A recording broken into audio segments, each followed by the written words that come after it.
crescer, ela já vai estar pronta para ser ciência da natureza. Sim. Queridos, olha só. Nós escolhemos 3 temas para poder abordar, para poder discutir com vocês hoje, e não foi à toa. Desde o início do ano, cara, os alunos aqui do Planeta têm conversado conosco ao longo das aulas, e a gente tem falado para vocês a respeito da necessidade da gente tentar enxergar os conteúdos de uma forma mais integrada, de uma forma mais unificada. E aí, é claro que alguns conteúdos são muito específicos de cada uma das áreas. No entanto, alguns assuntos, alguns tópicos podem ser abordados por diferentes pontos de vista. E eu posso dizer para vocês que para isso aqui ficar o mais completo possível, a gente ainda poderia trazer alguém da geografia, cara. Aí, assim, a gente teria uma visão, nossa, cara, mais integradora possível. Nós estamos falando de ciências da natureza, a galera da Humanas vai ter a chance de fazer o baile deles, vamos ver como é que eles se integram. E aí, filhotinhos? Primeiro tema que eu quero chamar na nossa conversa aqui é água, irmãos. Queridos, esse tema aqui é um assunto que tem inúmeros desdobramentos diferentes. Se eu levar em consideração não só a química, não só a física, não só a biologia, mas quando eu penso em água amplamente, queridos, dentro da biologia, tem algumas coisas que não podem ficar de fora. Então, vamos lá. Seguinte. As primeiras vezes que você discute água, você faz isso dentro de bioquímica. Ali, você troca uma ideia sobre os compostos orgânicos e sobre os compostos inorgânicos. E aí, lá dentro da bioquímica, entre os inorgânicos, a gente fala sobre água, conversa sobre algumas características dela, né? E aí, dentro dessas características, algumas estão relacionadas às características da molécula. Pavanelli, me ajuda aí. Molécula da água aí, tem umas características aí que eu acho que a bola é sua aí. Cara, molécula da água, né? Você estava até falando de bioquímica, cara. Bioquímica é um trem muito louco, né? Quando a gente vai estudar e que entra em vários aspectos ali, principalmente nos nossos ciclos, né? O que a gente tem dentro do nosso corpo aí para funcionar as coisas. Uma coisa que é muito importante é a água, e a gente tem que entender como que a água se comporta, né? Qual que é as características químicas da água. Principalmente o fato dela ser polar, né? A ideia da água ela ser polar porque ela dissolve compostos semelhantes. Né? A água é tida como um solvente universal porque ela consegue dissolver a maioria dos componentes existentes no mundo, porque a maioria são componentes polares. Agora também, Paladino, só para abrir um parênteses aqui, existe também os solventes apolares, porque quando você vai dissolver alguma coisa que é apolar, você precisa de um solvente que é apolar também, porque na química o que mais manda é uma lei chamada semelhante dissolve semelhante. Como a água ela é polar, ela vai ser muito importante para a solubilidade, por exemplo, de vitaminas, são as chamadas vitaminas hidrossolúveis, que são necessárias numa dieta diária, né? Vitaminas lipossolúveis já não são tão necessárias todos os dias, principalmente porque a gente perde solubilidade. Porque, se eu não me engano, Paladino, quando a gente vai no banheiro fazer o número 1 ou o número 2, normalmente a gente está mandando embora componentes polares. A gente tem uma facilidade muito grande de reter gorduras, porque a gente não está expelindo isso, né? Que é diferente um pouquinho da substância da água. Então, para o Enem, você não pode ir para o Enem sem saber que a água é polar, tá? Isso é uma coisa muito básica para você ir para a prova. Até porque, olha só, essa ideia da polaridade da água e da capacidade dela de dissolver água é exatamente a relevância da água para a bioquímica. Lá em biologia, queridos, é muito importante que você esteja ligado em relação a o que esse composto faz pelos seres vivos. E aí, quando a gente leva em consideração que a maior parte da composição, a maior porcentagem da composição dos seres vivos é de água, eu quero pegar o gancho do comentário feito pelo Pavanelli aí, relacionado à ideia do seguinte: como o composto polar, que é capaz de dissolver substâncias, ela é um excelente líquido para fazer parte dos nossos fluidos. Então, sangue, sêmen, saliva, suor, lágrimas vão ter basicamente água na sua composição, inclusive o interior das células. E está relacionado exatamente a essa propriedade que o Pavanelli comentou. Ela tem a capacidade de dissolver substâncias, então ela é um excelente veículo de transporte de substâncias. Tá? Você esqueceu de falar do xixizinho. Chuchuzinho, me conta aí. Uai, você falou do sangue, do suor, do sêmen, né? Não esqueceu do xixi. Do xixi, eu entendi do chuchu. Poxa, isso é fome, cara. Isso é fome. Realmente, inclusive, não só dentro do corpo, mas também para poder tirar nutrientes desse corpo também. E aí, queridos, quando entra a questão sobre essa questão da importância da água para os seres vivos, tem um outro aspecto que também acaba sendo relevante, e aí eu acho que esse aí eu vou pedir uma ajuda para o Ítalo, para me ajudar com isso. Tem uma questão a respeito da variação de temperatura da água, tem uma conversa aí, acho que a galera da física manja disso aí melhor. Você me dá uma ajuda nisso aqui, Ítalo? Olha, Aladino, vocês falando aí, eu lembrei de comentar aí, já que você me deu essa oportunidade, que a água é conhecida como solvente universal, né, conforme vocês falaram, mas ela tem uma característica muito interessante, ela tem uma dilatação anômala. O que é a dilatação? Quanto maior a temperatura de um corpo, maior vai ser a agitação das suas partículas, átomos e moléculas, né? Então, o tamanho desse corpo vai aumentar. E isso vale tanto para sólidos quanto líquidos também, no caso da água, no estado líquido. E aí, o que acontece? A previsão seria que quanto menor a temperatura, menor o tamanho desse corpo. Só que a água, a 4 graus Celsius, ela tem uma característica que o Pavanelli, inclusive, vai comentar comigo, que é o seguinte: por ela ser polar, e ela também é conectada usando pontes de hidrogênio, né, Pavanelli? E aí, o que hoje acontece? Em dia, é até chamada ligações de hidrogênio, já até mudou um pouco o nome, porque confundia lá no inglês. Mas hoje pode falar ligações de hidrogênio. E aí, Pavanelli, parece que quando entre 4 e 0 graus Celsius, quando a água está se fundindo, né, quando ela está virando no seu estado sólido, aumenta a quantidade dessas ligações? Na verdade, a gente diminui um pouquinho, ô Ítalo, porque ela continua líquida. Ah, então ela né? diminui essa quantidade. Mas a forma como essas moléculas vão se dispor, elas vão produzindo ali alguns espaços vazios, não é verdade? Sim, é porque no meio desse processo, ele vai criar uma estrutura de hexágonos. Como a ligação da água ela é angular, então ele pode formar uma espécie de um hexágono, que aí é os espaços vazios. Isso faz até o gelo ser menos denso do que a água no estado líquido, né? Que é uma raridade. Normalmente, os materiais no estado sólido eles são mais densos do que eles mesmos no estado líquido. Então, a água tem uma espécie aí de anomalia por causa dessas estruturas. Isso aí é a dilatação anômala, né, Pavanelli? Olha que massa. A 4 graus Celsius, nós temos um volume máximo, portanto, uma densidade mínima. E aí, o que acontece? Essa densidade sendo, perdão, é o contrário, né? É o volume mínimo, densidade máxima. Então, a água a 4 graus Celsius, ela vai ter uma maior densidade, o que vai possibilitar, por exemplo, que aquele lago, ele vai congelar na parte superior, e aquela água a 4 graus Celsius, ela desce por convecção, que a gente vai falar mais adiante, e aí, cara, os lagos podem manter a vida ali, aquele ecossistema. Isso mesmo. Caras, que show, o que é isso? Olha só, é fácil, do ponto de vista de calorias, variar a temperatura da água? Depende. Na química, a gente estuda lá antes de termoquímica, a gente vê calorimetria, que também na física vê, né? Calorimetria, ela mede a quantidade de calorias para 1 grama de água alterar de 15,5 para 16,5, né? A gente chama isso de 1 caloria. Não é isso, Ítalo? Perfeito, perfeito. E isso aí é um calor que a gente chama de calor específico, né? E esse calor específico, normalmente comparado a outros materiais, é um calor específico relativamente alto.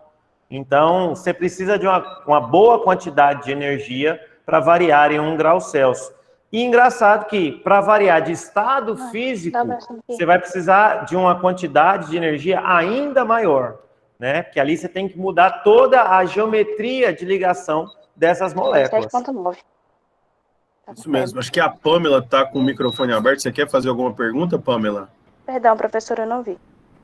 Galera, vocês quiserem perguntar, pode mandar ver aí, tá? Eu quero pegar o gancho desse comentário que vocês acabaram de fazer, queridos, para poder lembrar. Olha só, a gente está discutindo as propriedades físicas e químicas da água, e, de novo, o que eles acabaram de falar tem uma relevância para a gente muito grande em relação à importância dela para os seres vivos. O Ítalo comentou que a quantidade de energia necessária, então, para poder variar a temperatura da água, um grau para cima, um grau para baixo, é relativamente grande comparada com outros materiais. Volta para o comentário que eu falei para vocês. A água é a substância, o composto mais abundante dos seres vivos. Isso dá um certo nível de estabilidade térmica para os organismos.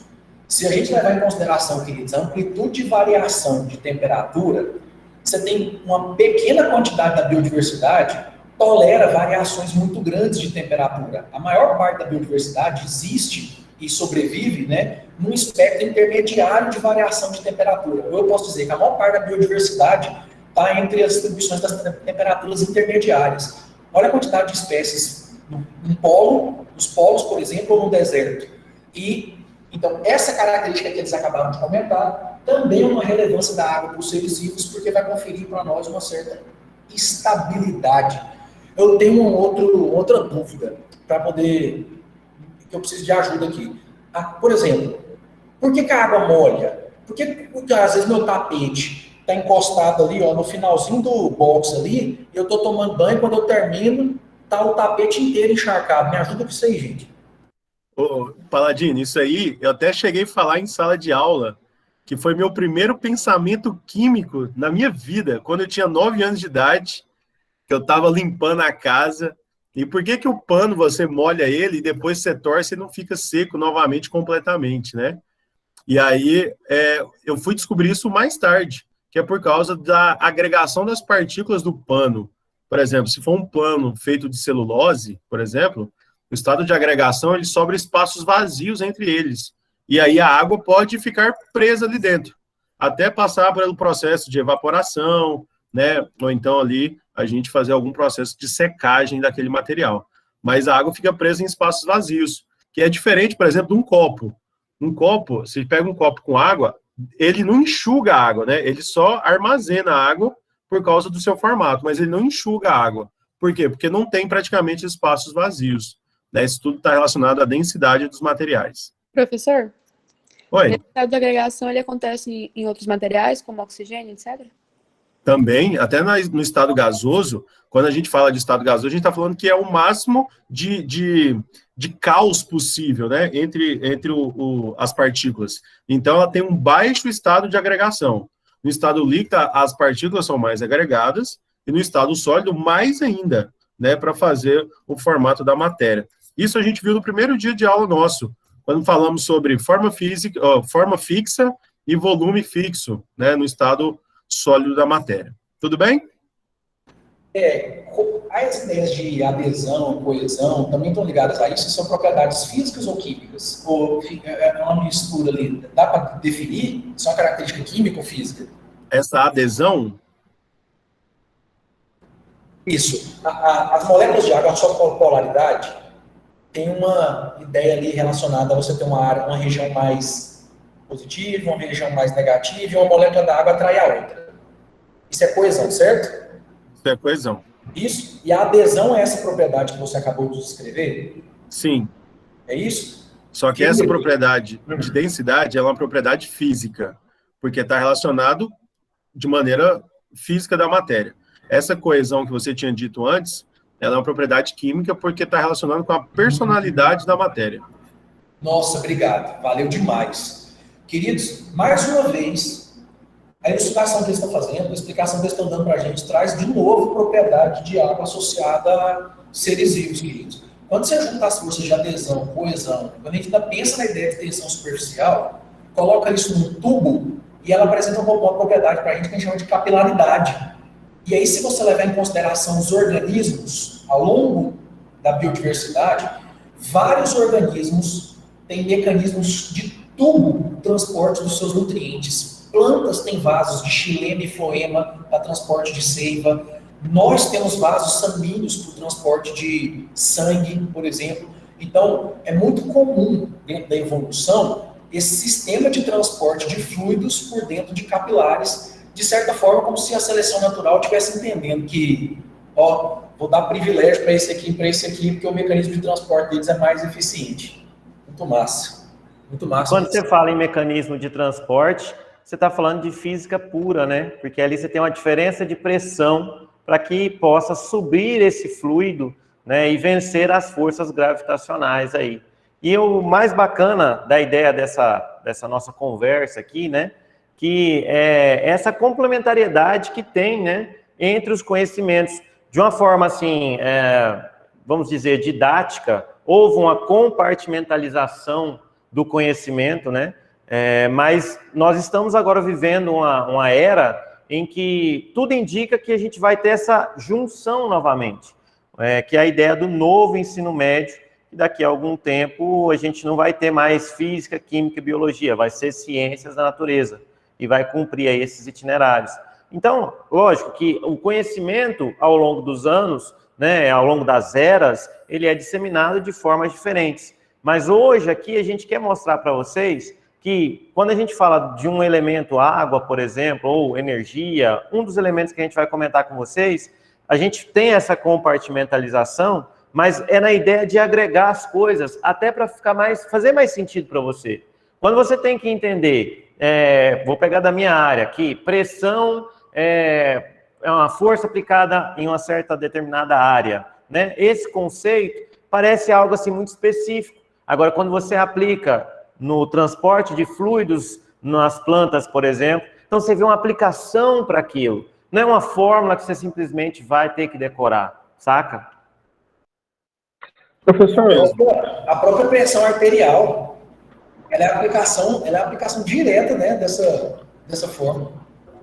professor, por que a água é uma das, não sei se é a única, uma das poucas substâncias que fica nos 3 estados? É a polaridade dela? Cara, a maioria das substâncias, na verdade, elas têm os 3 estados físicos da matéria. Agora, na temperatura ambiente, né, que a gente vê cada uma no seu estado de melhor conforto, vamos dizer assim. Mas a gente tem poucas substâncias que têm 2 ou 3 estados, 2 ou menos estados físicos da matéria, né? Como, por exemplo, se a gente pegar o oxigênio que a gente respira, a gente consegue fazer ele ficar no estado líquido, por exemplo. Né? Já imaginou o oxigênio no estado líquido? É uma coisa diferenciada. Mas não é por causa da polaridade ou da apolaridade, tá bom? A polaridade, ela vai ter implicação principalmente no ponto de fusão e ponto de ebulição. A ideia de polaridade para ser o estado físico da matéria vai estar só relacionado às forças intermoleculares. Tá bom? Pessoal, a gente está vendo a interação aí no chat, alguns comentários que algumas pessoas estão tentando entrar, apesar da gente se sentir lisonjeado, queridos. A gente optou por fazer a reunião pelo Google Meet, especialmente por conta da possibilidade de compartilhamento de tela, alguns recursos didáticos que a gente não teria se a gente estivesse fazendo, por exemplo, uma live pelo Instagram, por exemplo, uma live pelo YouTube. E tem uma outra ideia, assim, ó, por mais que estejamos aqui, né, eu e o Ítalo estamos aqui na escola, o Pavanelli está transmitindo de casa, mas o Ítalo está numa sala, eu estou numa outra sala, então a gente está mantendo razoavelmente um distanciamento, e aí operacionalizar isso com outras plataformas não seria tão fácil igual a gente está fazendo aqui pelo Meet. Então, nesse primeiro momento, a gente optou por fazer dessa forma, e aí, infelizmente, a gente ficou com esse limite de até 100 pessoas e, óbvio, né, honrados, lisonjeados que outras pessoas estivessem querendo participar aqui. Que bom que vocês estão. Isso aí, vamos embora? Ladino, você falou um negócio que eu achei massa demais. Você falou assim, porque a água molha, né? E tem como a água ficar mais molhada, você sabia disso? Quando a água ela tem uma tensão superficial na sua superfície, né? Por isso que é tensão superficial, né? Por isso que fica na superfície. Essa tensão superficial é uma película, né? É uma películazinha. Essa película, para ela ser rompida, a gente precisa colocar uma força. É por isso que a gente, quando vai cair na piscina, a gente dá uma barrigada, né? A gente dá uma barrigada por causa da tensão superficial da água. Mas, por exemplo, se a gente colocar sabão na água, ela vai quebrar essa tensão superficial da água, que são os chamados os tensoativos. E aí faz a água ficar mais molhada, por exemplo. Se você pega aí uma água com sabão, ela é mais molhada do que apenas só água. Esse comentário, achei bem interessante, porque é algo assim que eu ia fazer até uma piada que me deixou molhadinho, mas aí eu vi o Paladino e vi que fiquei mesmo. Mas assim, o Pavanelli, com relação a... tem uma escala que mede esse grau aí ou não? Como é que funciona isso? Não, porque qualquer coisa que quebra a tensão superficial da água faz ela ficar mais livre, vamos dizer assim, as moléculas ficam mais livres. Fluida, ela fica mais fluida, né? Isso mesmo. E aí a gente, pode ser um vício de linguagem, né, mas a gente fala que ela fica mais molhada. Olha só. O Pavanelli levantou uma questão aqui que eu achei massa e junto. E aí, Pavanelli, tem um aí para você no chat. Cris, falou de tensão superficial. De novo, a gente continua conversando sobre a importância da água para os seres vivos, mas dessa vez eu vou sair de bioquímica e vou lá para a fisiologia humana. Sistema respiratório. Eu estou lá dentro dos alvéolos pulmonares. O fato desse tecido ser umedecido externamente cria uma tensão superficial que empurra o alvéolo, causando o que seria uma constrição dele. E aí, a gente tem umas células que constituem o alvéolo, que são células pequenininhas, pavimentosas, cara. São chamadas de pneumatócitos tipo 1. E aí, tem umas outras células que são globulares e maiores, são chamadas de pneumatócito tipo 2. Não vou fazer ele inteiro, não, mas só para poder comentar. Queridos, esse pneumatócito tipo 2 secreta um líquido que chama surfactante. Surfactante, queridos, ela não preenche o alvéolo, porque senão você não respiraria, mas ela molha o alvéolo pelo lado de dentro, anulando a tensão superficial e diminuindo a quantidade de força, ou eu vou falar até energia necessária para o alvéolo inflar. Qualquer coisa e propriedade que o Ítalo e o Pavanelli levantar em relação à água, queridos, está relacionada com os seres vivos, porque a gente tem água na composição, e essas três disciplinas, elas são totalmente interligadas. Manda aí, Pablo. O quê? Não ouvi a última frase.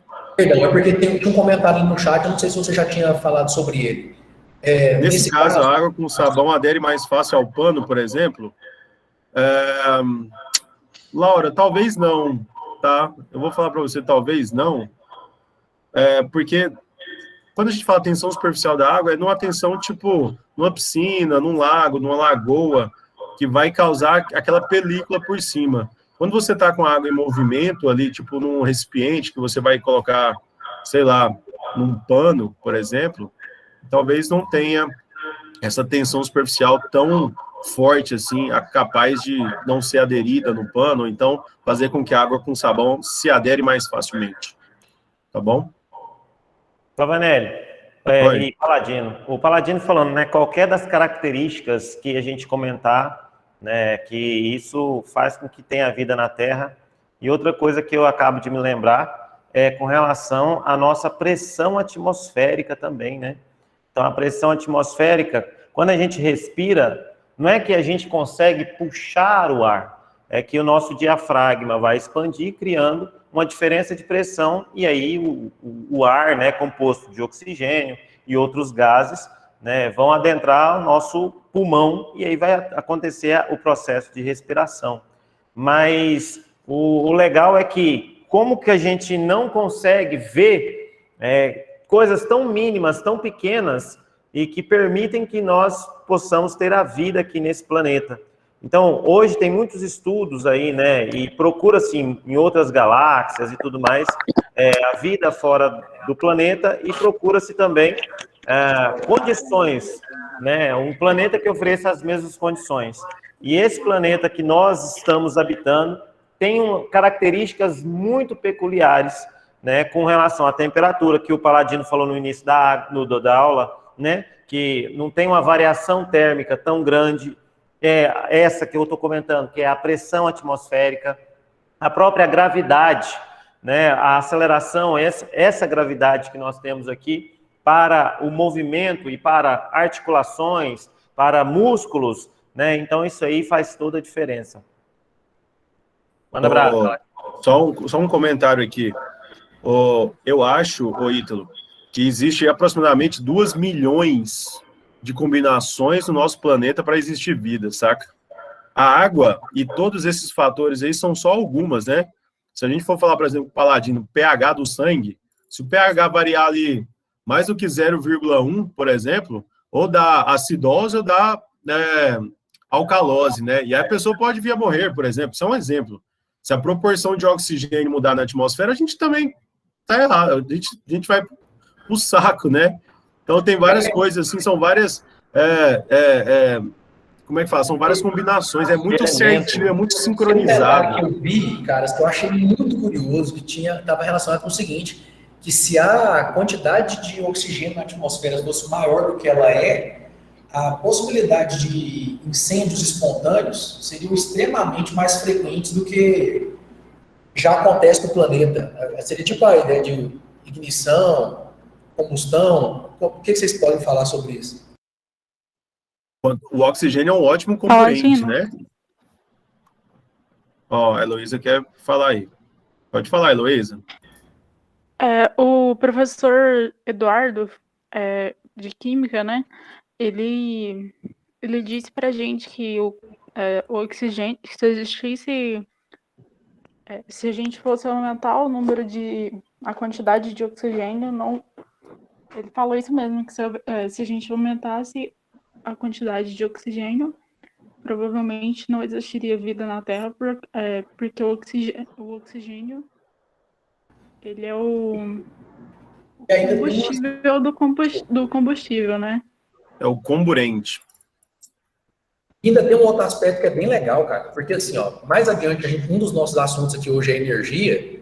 Um outro aspecto muito legal é que o oxigênio vai fazer parte desse processo, mas ele também causa o envelhecimento biológico, né, por oxidação. Então tem alguns outros desdobramentos aqui que são curiosos também.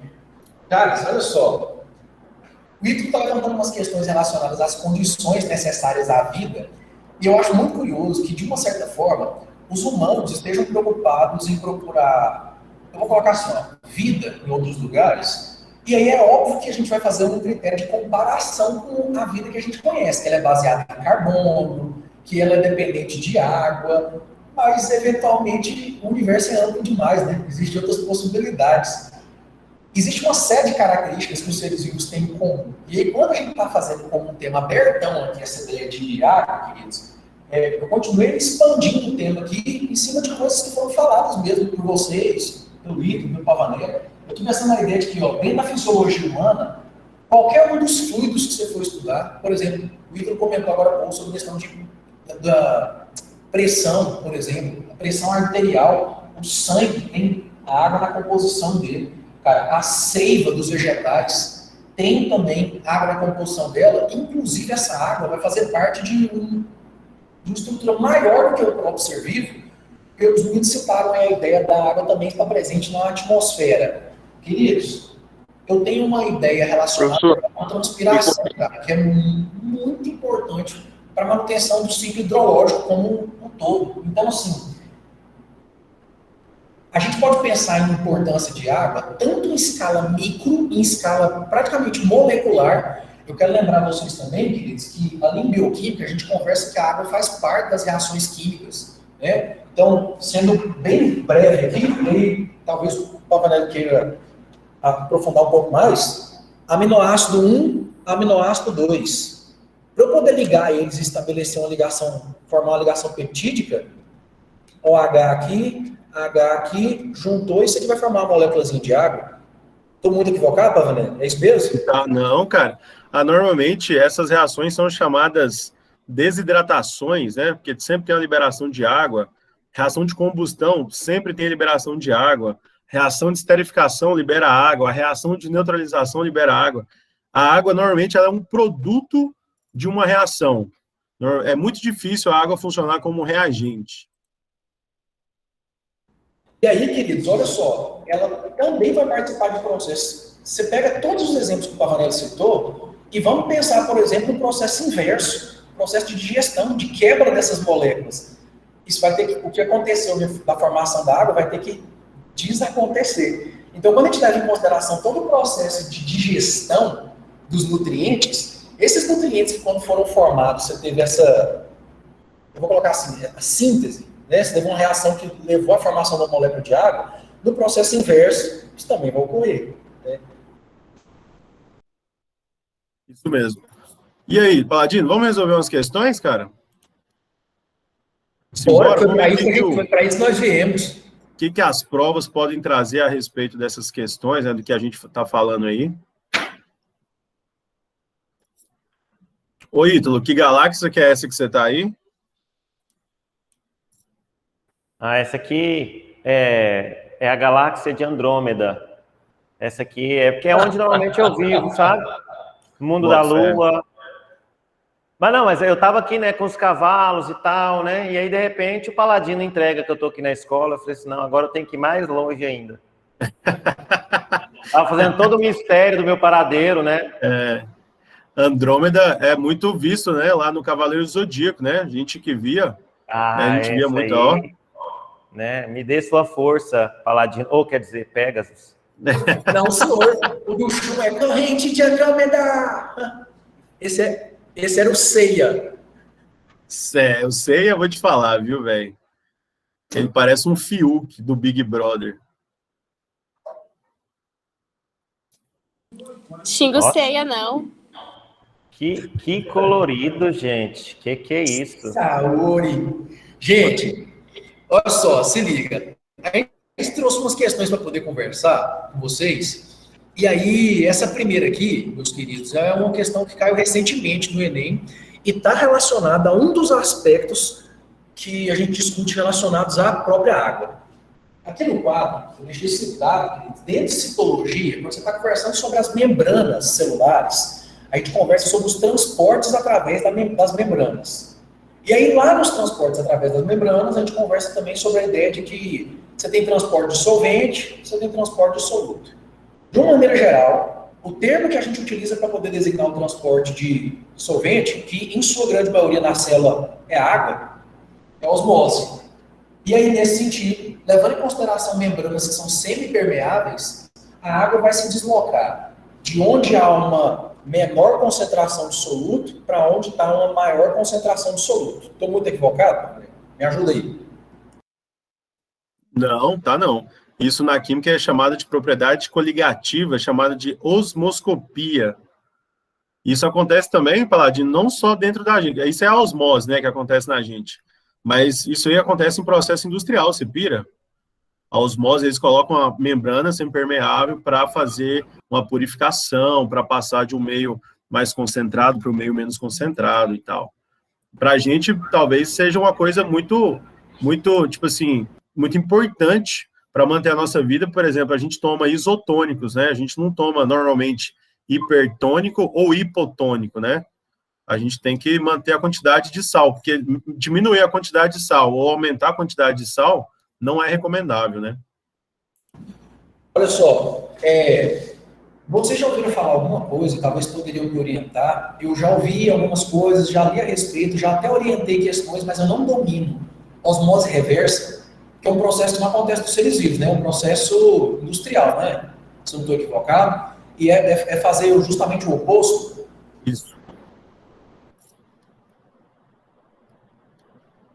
Isso mesmo. Valeu demais. Queridos, olha só, o transporte de solvente chama osmose. O transporte de solutos, queridos, ele vai poder ser de dois tipos. Difusão ou então transporte ativo. Para poder diferenciar esses dois aqui, caros, transporte ativo vai acontecer contra o gradiente de concentração. Isso significa que você vai ter um transporte de um ambiente que está menos concentrado para um ambiente que está mais concentrado. Normalmente, quando isso acontece, cara, a gente chama isso de transporte ativo. Para poder fazer isso, queridos, normalmente a célula vai utilizar transportadores através da membrana, vou representar bem rápido. Tá aqui a membrana plasmática, você tem proteínas que estão inseridas ao longo dessa membrana, E essas proteínas precisam mudar de formato para poder não permitir a passagem fluida dos materiais. Quando isso acontecer, a gente está chamando isso de transporte ativo. Então, ele acontece contra o gradiente de concentração e com gasto de energia. Esse gasto de energia está associado à mudança no formato dessas proteínas. Eu uso uma alegoria muito simples para poder explicar isso, caras. Sabe esses condomínios de prédio que tem essas portas de ímã dupla? Aí você abriu uma porta, e enquanto o ímã não trava, você não consegue abrir a próxima. Essas proteínas funcionam com um processo muito parecido. Então, assim, ó, ela não simplesmente se abre. O outro tipo de transporte é chamado de difusão. Na difusão, cara, você tem dois modelos. Tem substâncias que vão atravessar a membrana plasmática diretamente pela bicamada lipídica. Quando isso aqui acontece, a gente chama isso de difusão simples. E substâncias que têm carga, como acontece com os íons, só vão ser capazes de atravessar a membrana plasmática passando por canais proteicos específicos. Aí existem canais de sódio, canais de potássio, canais de cálcio, canais de iodo, do íon cloreto, por exemplo. E aqui, nessa nossa situação aqui, nesse nosso item, a gente tem o seguinte, ó, uma cozinheira coloca sal a mais no feijão que ela estava cozinhando. Para solucionar o problema, ela acrescentou batatas cruas, sem tempero, dentro da panela. Quando ela terminou de cozinhar ele, essas batatas estavam salgadas, porque elas absorveram parte do caldo com o excesso de sal. Finalmente, ela adicionou mais água para poder completar o caldo do feijão. Então, ela colocou as batatas ali para poder dessalgar, ela removeu o sal através disso. Aí fala o seguinte, o sal foi absorvido pelas batatas E aí, queridos, a primeira coisa que você precisa fazer é o seguinte, se o transporte fosse de líquido, nós estaríamos pensando em osmose. E aí, nós estamos pensando que aqui o transporte do sal, o sal é um dos tipos de solutos. E aí, eu vou pensar em NaCl.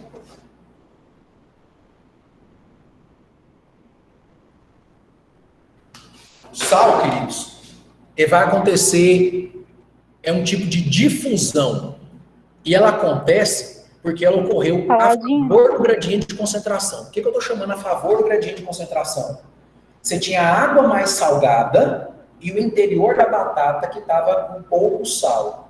Se ela deixasse daquele jeito, o feijão ia ficar muito salgado. Então ela coloca a batata e o sal se desloca para dentro das batatas. Ok? Professor. Estou ouvindo. Eu lembro que eu fiz esse Enem, e eu lembro sim dessa questão. Tanto é que eu coloquei aí nos comentários, porque eu lembro que eu marquei essa questão. Então, qual que seria a resposta correta?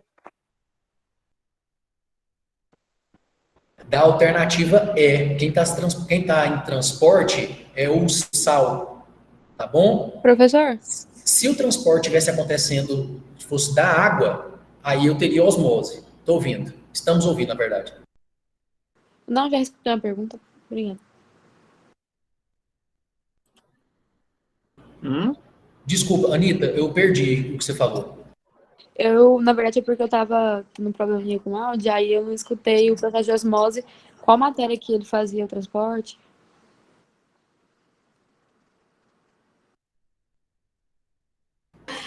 Professor? Sim, diga. Então, qual seria a diferença de osmose para a exocitose, já que ele na letra C fala que foi transportado da água? Vamos lá, eu tenho que ir lá na apresentação agora. Tá bom. Seguinte, exocitose, ele é um tipo de processo de transporte celular em que a célula está colocando partículas para fora dela. Eu vou colocar entre aspas, tá bom? Tipo como se a célula estivesse fazendo xixi ou cocô, aspas aqui. Ou, por exemplo, quando uma célula vai liberar um neurotransmissor. Isso aí é exocitose, por exemplo. E aí, nessa situação aqui, o sal está entrando. E essa entrada de sal não acontece em grande volume. Exocitose e endocitose tem o transporte em massa. Aqui, o sal, como é composto por íons, ele vai atravessar as membranas por canais proteicos e não em grande quantidade. Tá bom? Tem alguma outra aí sobre água que vocês queiram abrir aí, Pavanelli? Mostra a sua aí. Sim, cara, mas antes de abrir, a gente precisava falar um pouquinho do ciclo da água, né? Porque acho que a gente falou tudo que tem para falar da água. Só está faltando o ciclo, né? Aquele lance lá da evapotranspiração, né? Condensação, precipitação, isso tudo que a água faz nessas mudanças de estado físico, até que a gente tenha água líquida, água no estado gasoso, umidade do ar. E eu falo umidade do ar aqui em Goiânia, né? A gente sabe, né? Que Goiânia aqui, goianiense, ele é diferenciado. A gente consegue sobreviver em condições extremas, né? De césio, né? Condições extremas de pouca e baixíssima umidade. Né? O ideal para a vida, se eu não me engano, é 60%, não é, Paladino? Então me corrija, o ideal para a vida. Mas aqui em Goiânia já teve casos de estar 13%, por exemplo. Cara, tanto que é seco. Aqui nos meses de outubro, se eu não me engano, setembro é muito quente e muito seco. E aí acontece dessa baixa umidade. Por quê? Por que acontece essa baixa umidade? Por que nós temos uma umidade do ar, uma condensação e uma precipitação?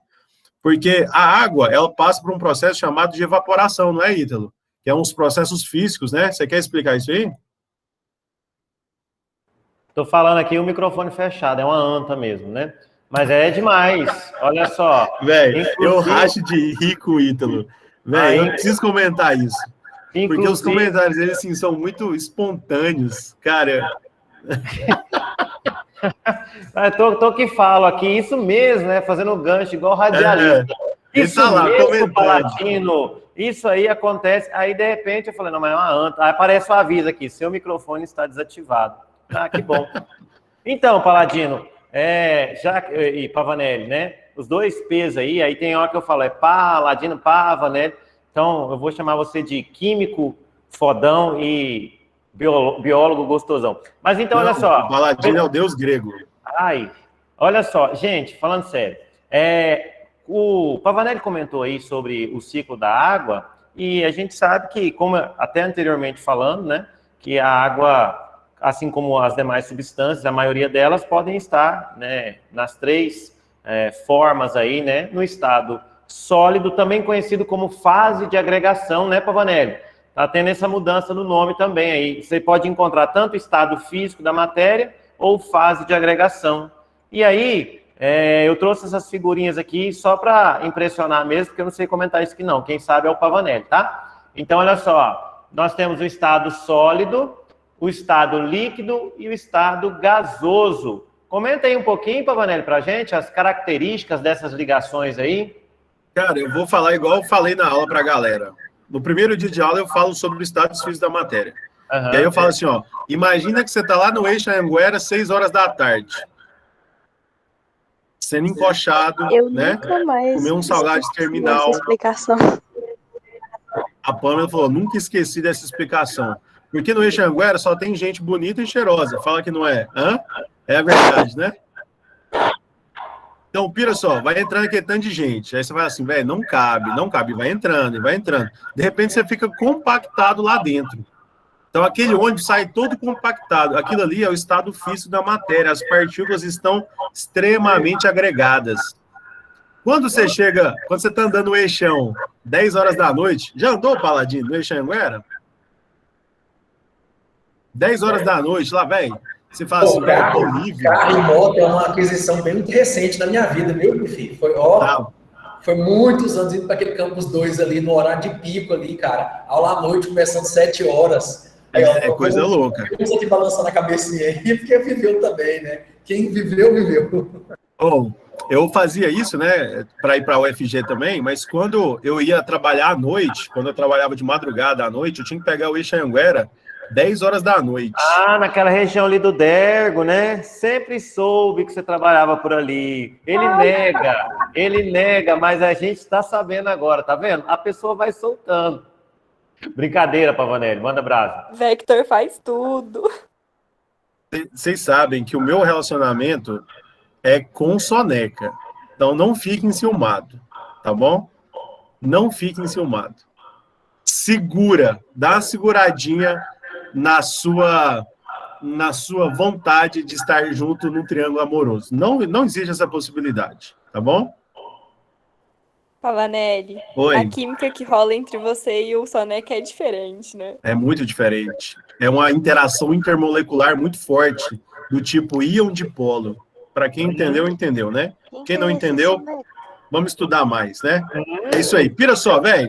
Quando você tá andando em Xanguera 10 horas da noite, que o ônibus está vazio, você fala assim, velho, vou conhecer esse ônibus hoje. Você vai lá no fundo, você fala, nossa, aqui é o fundo do ônibus. Aí você vai lá no motorista, conversa com o motorista, você tem uma liberdade.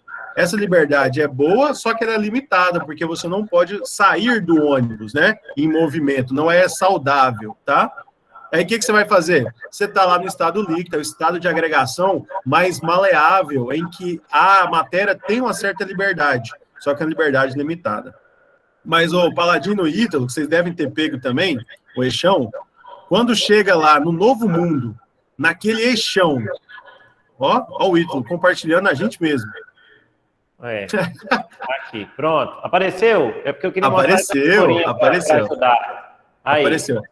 Ô, Ítalo, quando a gente chega lá no Terminal Novo Mundo, que o Eixanguera estava lotado e que ele abre aquelas portas do inferno, o que vai acontecer?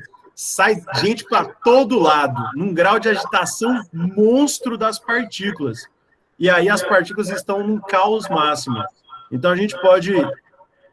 Tem alguém com um negócio aberto que está aparecendo, está reverberando minha voz.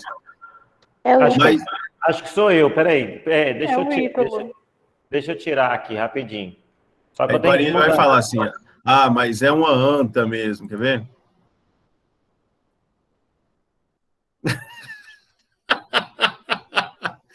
Ai, velho. Agora tá um silêncio mortal aqui. Então, por causa disso, a gente pode explicar os estados físicos da matéria com o eixo Anhanguera. Você pira? O foda é quem não andou... não posso falar essa palavra, né?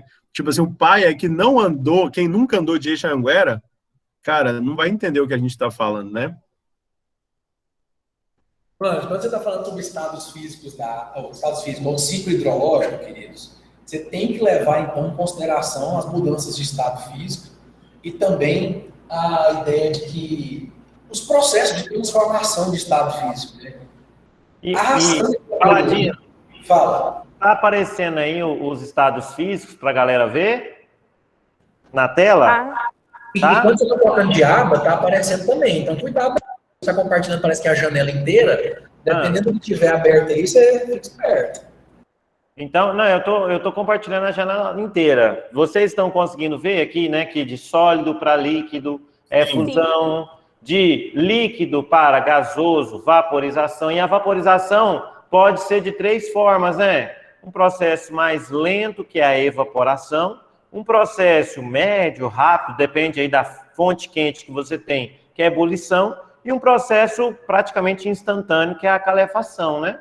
E aí, de estado gasoso para estado líquido, liquefação ou condensação, e de líquido para sólido, solidificação.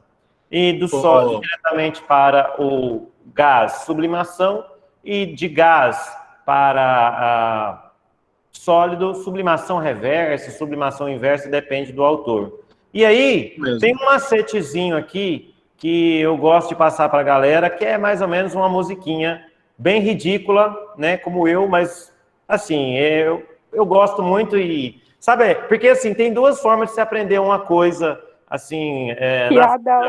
Uma é tendo uma alegria muito grande, que não é o nosso caso, ou tendo uma tristeza muito grande, né, que é o nosso caso. Mas, então, sabe aquela música Parado no Bailão? Ela fica mais ou menos assim, olha que coisa ridícula. É que eu queria entender termologia, ficava pensando nisso de noite e de dia. Hoje eu aprendi um macete, agora vou utilizar e não vou mais esquecer. Não vou mais esquecer, não vou mais esquecer. E agora? Sólido para líquido é fusão, fusão, líquido para vapor é vaporização, ebulição, calefação e evaporação. Vapor para líquido é condensação, liquefação, líquido para sólido é solidificação. E tem também a sublimação, que é diretão. Tá aí para você aprender né? Lógico, você já sabe disso, mas deu aquela esquecida, tá aí um macete para você memorizar. Fechou? Vou tirar o compartilhamento da tela aqui e vou parar uns 5 minutos, porque chega de passar vergonha. Ô, professor, volta, coloca de novo, por favor, Coloca para eu de tirar um novo pra print. printar. É que o celular travou. Por favor. Depois o Vector manda para vocês, não? Pode, Vou pode colocar sim. aqui rapidinho, que aí vocês tiram um print aí rapidinho. Tá aí, ó. Beleza. Aqui. Queridos, eu vou falar, viu? Tcharam. Esse conteúdo pareça conteúdo de ciências de ensino fundamental, isso cai. Paulistas pedem, Sul pede, saca? Isso aparece em prova. Ele está conversando sobre o ciclo hidrológico, né, sobre o ciclo da água. Queridos, arrastando aqui a biologia, você só não pode esquecer que a água passa por dentro do corpo dos seres vivos. Tanto que, se você não levar em consideração só as mudanças de estado físico, a gente chama isso de um pequeno ciclo da água. Se você levar em consideração que a água também passa pelos seres vivos e faz parte dos fluidos deles, sai na forma de xixi, eu tinha entendido de chuchu, né? Na forma do xixi, e principalmente na forma de transpiração, a gente, quando considera os seres vivos como sendo participantes do ciclo da água, vai chamar isso de um grande ciclo da água. Ô, Paladino, tem uma coisa que eu estava lembrando aqui, é que um veículo, um automotor, ele imita um ser humano, você sabia? Que tem a ver também com o ciclo da água. Porque quando a gente está fazendo exercício físico, eu vejo muito seu Instagram, né? Você está fazendo exercício físico, né? Mostrando aquele peitoral tatuado, aquela coisa maravilhosa que a gente gosta de ver aí nas redes sociais. E aí, de repente, fala que só tem olhos para o Soné. Que é assim. Tá vendo, gente? O Pavanelli vai soltando. Primeiro ele soltou aqui que trabalhava de noite, pegava o Eixão na região da região Anhanguera, né? E agora falando que fica lá analisando toda a estrutura química do professor Paladino. Triângulo amoroso detectado. É, velho, mas Ítalo, você tem que ver que, cara, olha o Paladino. É uma entidade, né? Não é um homem, entendeu? Não é um homem, é uma entidade. Eu sei como é que é. Vamos continuando. Beleza, continuando. Quando a gente está transpirando, Paladino, a gente está liberando suor, né? A gente está liberando suor pelos nossos poros. É justamente para a gente não superaquecer, né? O nosso corpo, para ele não superaquecer, a gente transpira para refrigerar o nosso corpo. Um automotor também funciona dessa mesma forma, quando ele passa água dentro do motor para refrigerar o motor. Olha o tanto que a água tem utilidade para a gente. Porque se a gente ultrapassar muito de 36,5 graus Celsius de temperatura corporal, cara, a gente dá febre, pode dar convulsão. Então, por isso que quando você está fazendo um exercício físico, você precisa transpirar para que essa transpiração ela resfrie o seu corpo. E aí entra a evapotranspiração, né, que a gente faz isso, os animais fazem isso, né, para poder fazer a condensação lá e depois a precipitação. Show? Ele acabou de lembrar, já tinha até meio que falta. Isso que é massa da aula multidisciplinar, cara. Vocês são foda, pode falar isso, PH. Tá. Era a última importância que tinha ficado faltando dos seres vivos, que eu não tinha citado, regulação térmica através do suor. Brigadaço. O que acontece? Tem um rolê, né, que quando um líquido evapora, tem um lance de pegar calor da superfície, tem um lance assim, tem? É um processo endotérmico. É tipo lá o Ítalo. O Ítalo sai da piscininha dele lá, de sunguinha asa delta. Piscininha, amor, piscininha. E aí bate um vento nele assim, e aí ele fica todo encolhidinho, né? E aí me leva, né? Se bater um vento em mim e eu não tiver segurando em nada, me leva. Te leva, né? O vento forte, dependendo da ventania. E aí o que acontece com o Ítalo? Ele vai sentir frio. E aí, porque aquelas gotinhas que estavam na superfície da pele dele... Paladino para esquentar. Ainda bem que eu tenho ele para me segurar, viu? Olha lá, Munhoz e Mariano. Oh, meu Deus. Ele é o Munhoz e o Mariano juntos. Mas Paladino, Pavanelli, perdão. Você estava falando aí, cara, e só assim, tentando contribuir aí no seu comentário, que além dessa... Você falando, né, que a água ela vai evaporar, né? E aí vamos retomar naquilo que a gente falou também, que a energia necessária para que a água mude de estado físico é uma energia bem interessante, uma energia relativamente alta, né? Continua aí. Sim, e aí essa energia ela vai ser tirada de você, porque a água vai estar na sua superfície, quando o vento bater para ela passar para o estado gasoso, ela vai retirar a energia de você, por isso que você sente frio, por isso que quando você perde calor, a tendência nossa é sentir frio. Para a água é um processo endotérmico, né? Para a gente é um processo exotérmico. Beleza? Acho que era só Professor, isso. Oi. falando da transpiração da gente, esse estado da água que ele sai, mas ela acontece, então, numa temperatura muito abaixo da ebulição dela? Que ela está no nosso corpo? Sim. Você sabia que a água ela não seca só durante o dia, né? Ela seca também durante a noite, né? Ela evapora, que não é relacionado à temperatura em si. A evaporação é um processo natural e espontâneo, que é pela ação dos ventos. É o vento que bate na molequinha de água e tira ela para o ambiente, fazendo ela ficar uma umidade do ar. Então, esse processo ele é lento, ele é demorado, e por isso que a água consegue evaporar 25 graus Celsius. Por quê? Mas é um processo lento e demorado. Quando eu falei daquele tempo seco nosso, que chega em outubro, nosso nariz começa a ressecar muito, sua mãe colocava uma toalha molhada na cabeceira da cama, que é para umidificar muito aquele ambiente ali, para você poder respirar um ar mais úmido, tá bom? Para não danificar ali o seu sistema respiratório. Mas a água evaporando à noite, pela ação dos ventos. E aí isso acontece, é um processo natural e espontâneo.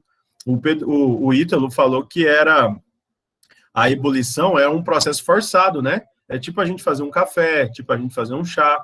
E a calefação é quando o chapeiro lá do pit dog, ele deixa uma gotinha cair de suor na chapa e faz tss.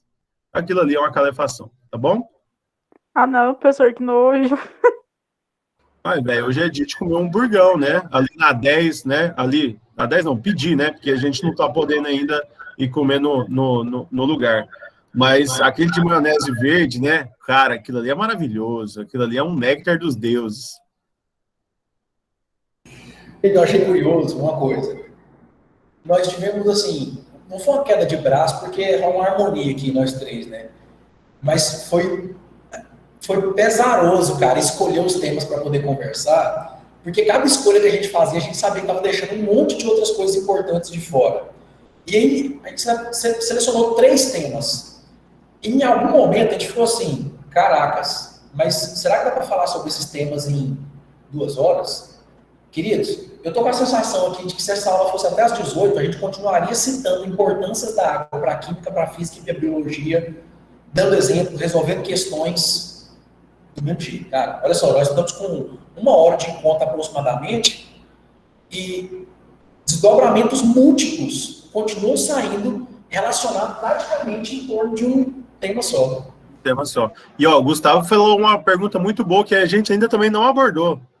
Ó, por que a água do banho evapora mesmo não estando em 100 graus Celsius, né? Olha só, cara, que pergunta boa. Porque existe um ponto chamado ponto de fulgor. Ó, vou até escrever essa palavra para você. O que é fulgor, tá bom? Esse ponto de fulgor é o ponto de temperatura mínima que ele consegue passar para o estado gasoso.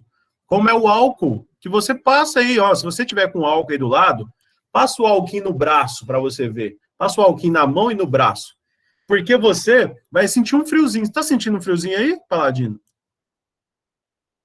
É um friozinho. Por quê? Porque o álcool ele tirou energia de você para ele poder passar para o estado gasoso. Só que o álcool ele tem um ponto de fulgor de 12,5 graus Celsius. Acima dessa temperatura ele pode entrar em estado gasoso. O caso do chuveiro é a mesma coisa. Ali o ambiente já está quente, então está proporcionando uma facilidade maior de passar para o estado gasoso. Tá bom? É isso aí, galera. Vamos resolver a questão aqui?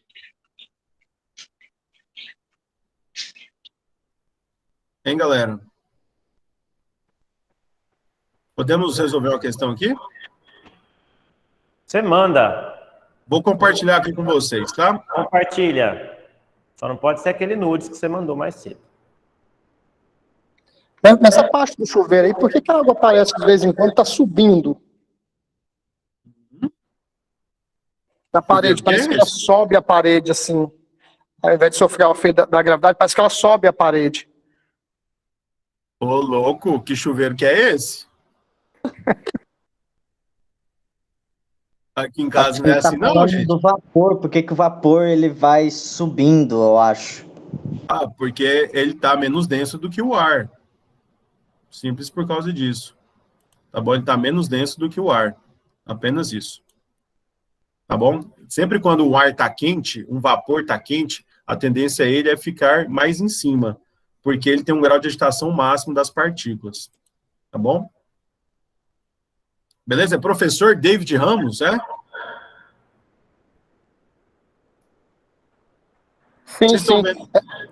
É porque, professor, eu lembro de uma questão que falava que tinha alguma coisa a ver com infiltração, que ela parece subir, né? Cara, eu nunca vi isso na minha vida, sinceramente. Aqui em casa a água só cai mesmo. Beleza, ó. Deixa eu mostrar um negócio para vocês aqui. O aquecimento global ocasionado pelo aumento do efeito estufa. Não, não é essa não, né? Aqui, ó.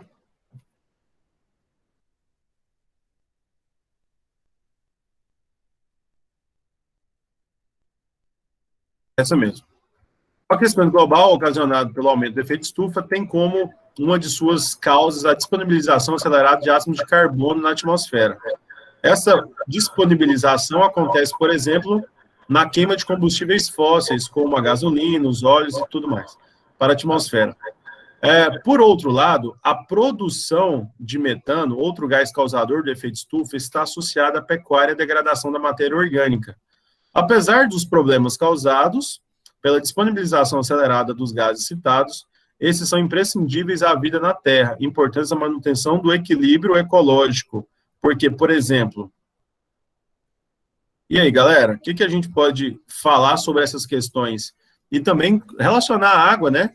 Porque esses gases todos estão difundidos na água, na umidade, né? Já pegando o gancho aí, sabe, Paladino? Porque a água está intimamente ligada à chuva ácida, né? O que vocês podem falar sobre a chuva ácida? Vamos lá.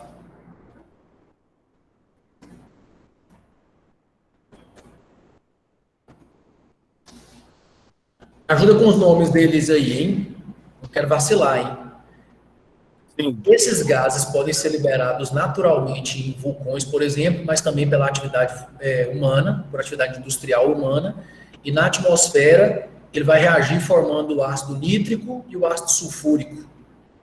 E aí, quando houver a precipitação, essa chuva ela é, na verdade, mais ácida, porque toda chuva, em relação ao pH da água pura, ela é um pouco ácida mesmo, né? Isso mesmo? Isso mesmo. Na verdade, Paladino, é considerado chuva ácida mesmo, essa terminologia, quando a chuva tem um pH abaixo de 5,6. Até 5. Tem um padrão, tem um parâmetro. Entre 5,6 e 7, ela é considerada chuva ácida. Chuva normal, né? Que seria mas mesmo assim é um pH ácido, por causa do dióxido de carbono, né? Lembrando que o dióxido de carbono, ele é um óxido de caráter ácido. E aí, quando ele está lá na atmosfera, o que acontece? Ele se hidrata, ele se transforma no ácido carbônico. Esses óxidos que o Paladino colocou aí, ó, o NO2 e o SO2, também são óxidos ácidos. Lembra que óxido de metal são óxidos de caráter básico. E óxidos de ametal, que são nitrogênio, enxofre, fósforo, carbono, são óxidos de caráter ácido. Cara, vocês viram que é o seguinte, uma das coisas que eu passei a fazer Ana, eu vejo isso com o Charles e o Célio, mas acredito que sim, até porque ele está sendo gravado, tá bom? Acredito que sim. Tá bom, valeu. Uma das coisas que eu tenho passado a fazer é voltar os meus estudos em química e também em geografia física, e eu tenho percebido o tanto que isso tem me ajudado com biologia. Algumas coisas que você simplesmente decora em biologia, por exemplo, esses gases eu decorei eles, mas uma compreensão mais aprofundada em química, partindo pela explicação que o Pavanelli acabou de dar, faz o seu cérebro fazer assim, ó. você continua tendo que memorizar, só que você memoriza com as coisas fazendo mais sentido, é mais fácil guardar a informação. Perfeita. Eu mesmo respondi atividade de química lembrando de biologia, no Enem. Ou vice-versa. É muito próximo, né? A Agora, mais biologia e menos a domínio. química. É muito próximo, né? A gente utiliza muita química dentro de biologia e biologia dentro da química. A física não é te tirando não, viu, Ítalo? Não é te tirando não, viu? Mas o próprio, sei lá, as próprias ciências uniu mais eu e o Paladino do que você, né? Provavelmente. Porque a física, ela se aprofundou muito em conhecimentos, assim, um pouco mais específicos, né? E que está mais, assim, ligados, não tanto a questões, não é que não tenha, tem, né? Questões ambientais, mas a mais a questão de construção, de coisas, né? É um outro tipo, um outro ramo, né? Mas que, assim, esse nosso encontro aqui, eu mesmo estou aprendendo fudidamente, vários conceitos aqui, várias formas, né, de ver o pensamento. Mas eu concordo com você, Paladino, tem a biologia e a química, parece que ela anda um pouquinho assim mais próxima, né? As mais questões casadinha. tratadas são mais próximas. Professor, o senhor comentou sobre o dióxido de carbono e o monóxido. O que leva ele a virar monóxido e não o dióxido de carbono? Porque parece que ele empresta um elétron, mas quando é que isso acontece? Qual que é a escolha? Por quê? O professor David Ramos, quando a gente tem ali a formação do monóxido de carbono, ele é fruto de uma combustão incompleta. Quando você tem uma combustão incompleta, normalmente você forma um monóxido de carbono, que é a oxigenação mínima, né, para aquela combustão acontecer. Quando a gente forma o dióxido de carbono, é uma combustão mais completa, que é com a formação melhor ali de comburente, do oxigênio, tem mais oxigênio presente. Quando você vê aquela chama amarela de um maçarico, a combustão está saindo mais incompleta. Quando ela está fazendo uma chama azul, a combustão ela está mais completa, com a liberação mais proveniente dos óxidos necessários. Tá bom? Obrigado. Sem contar que o monóxido de carbono é extremamente tóxico, né? Mais alguma pergunta, gente?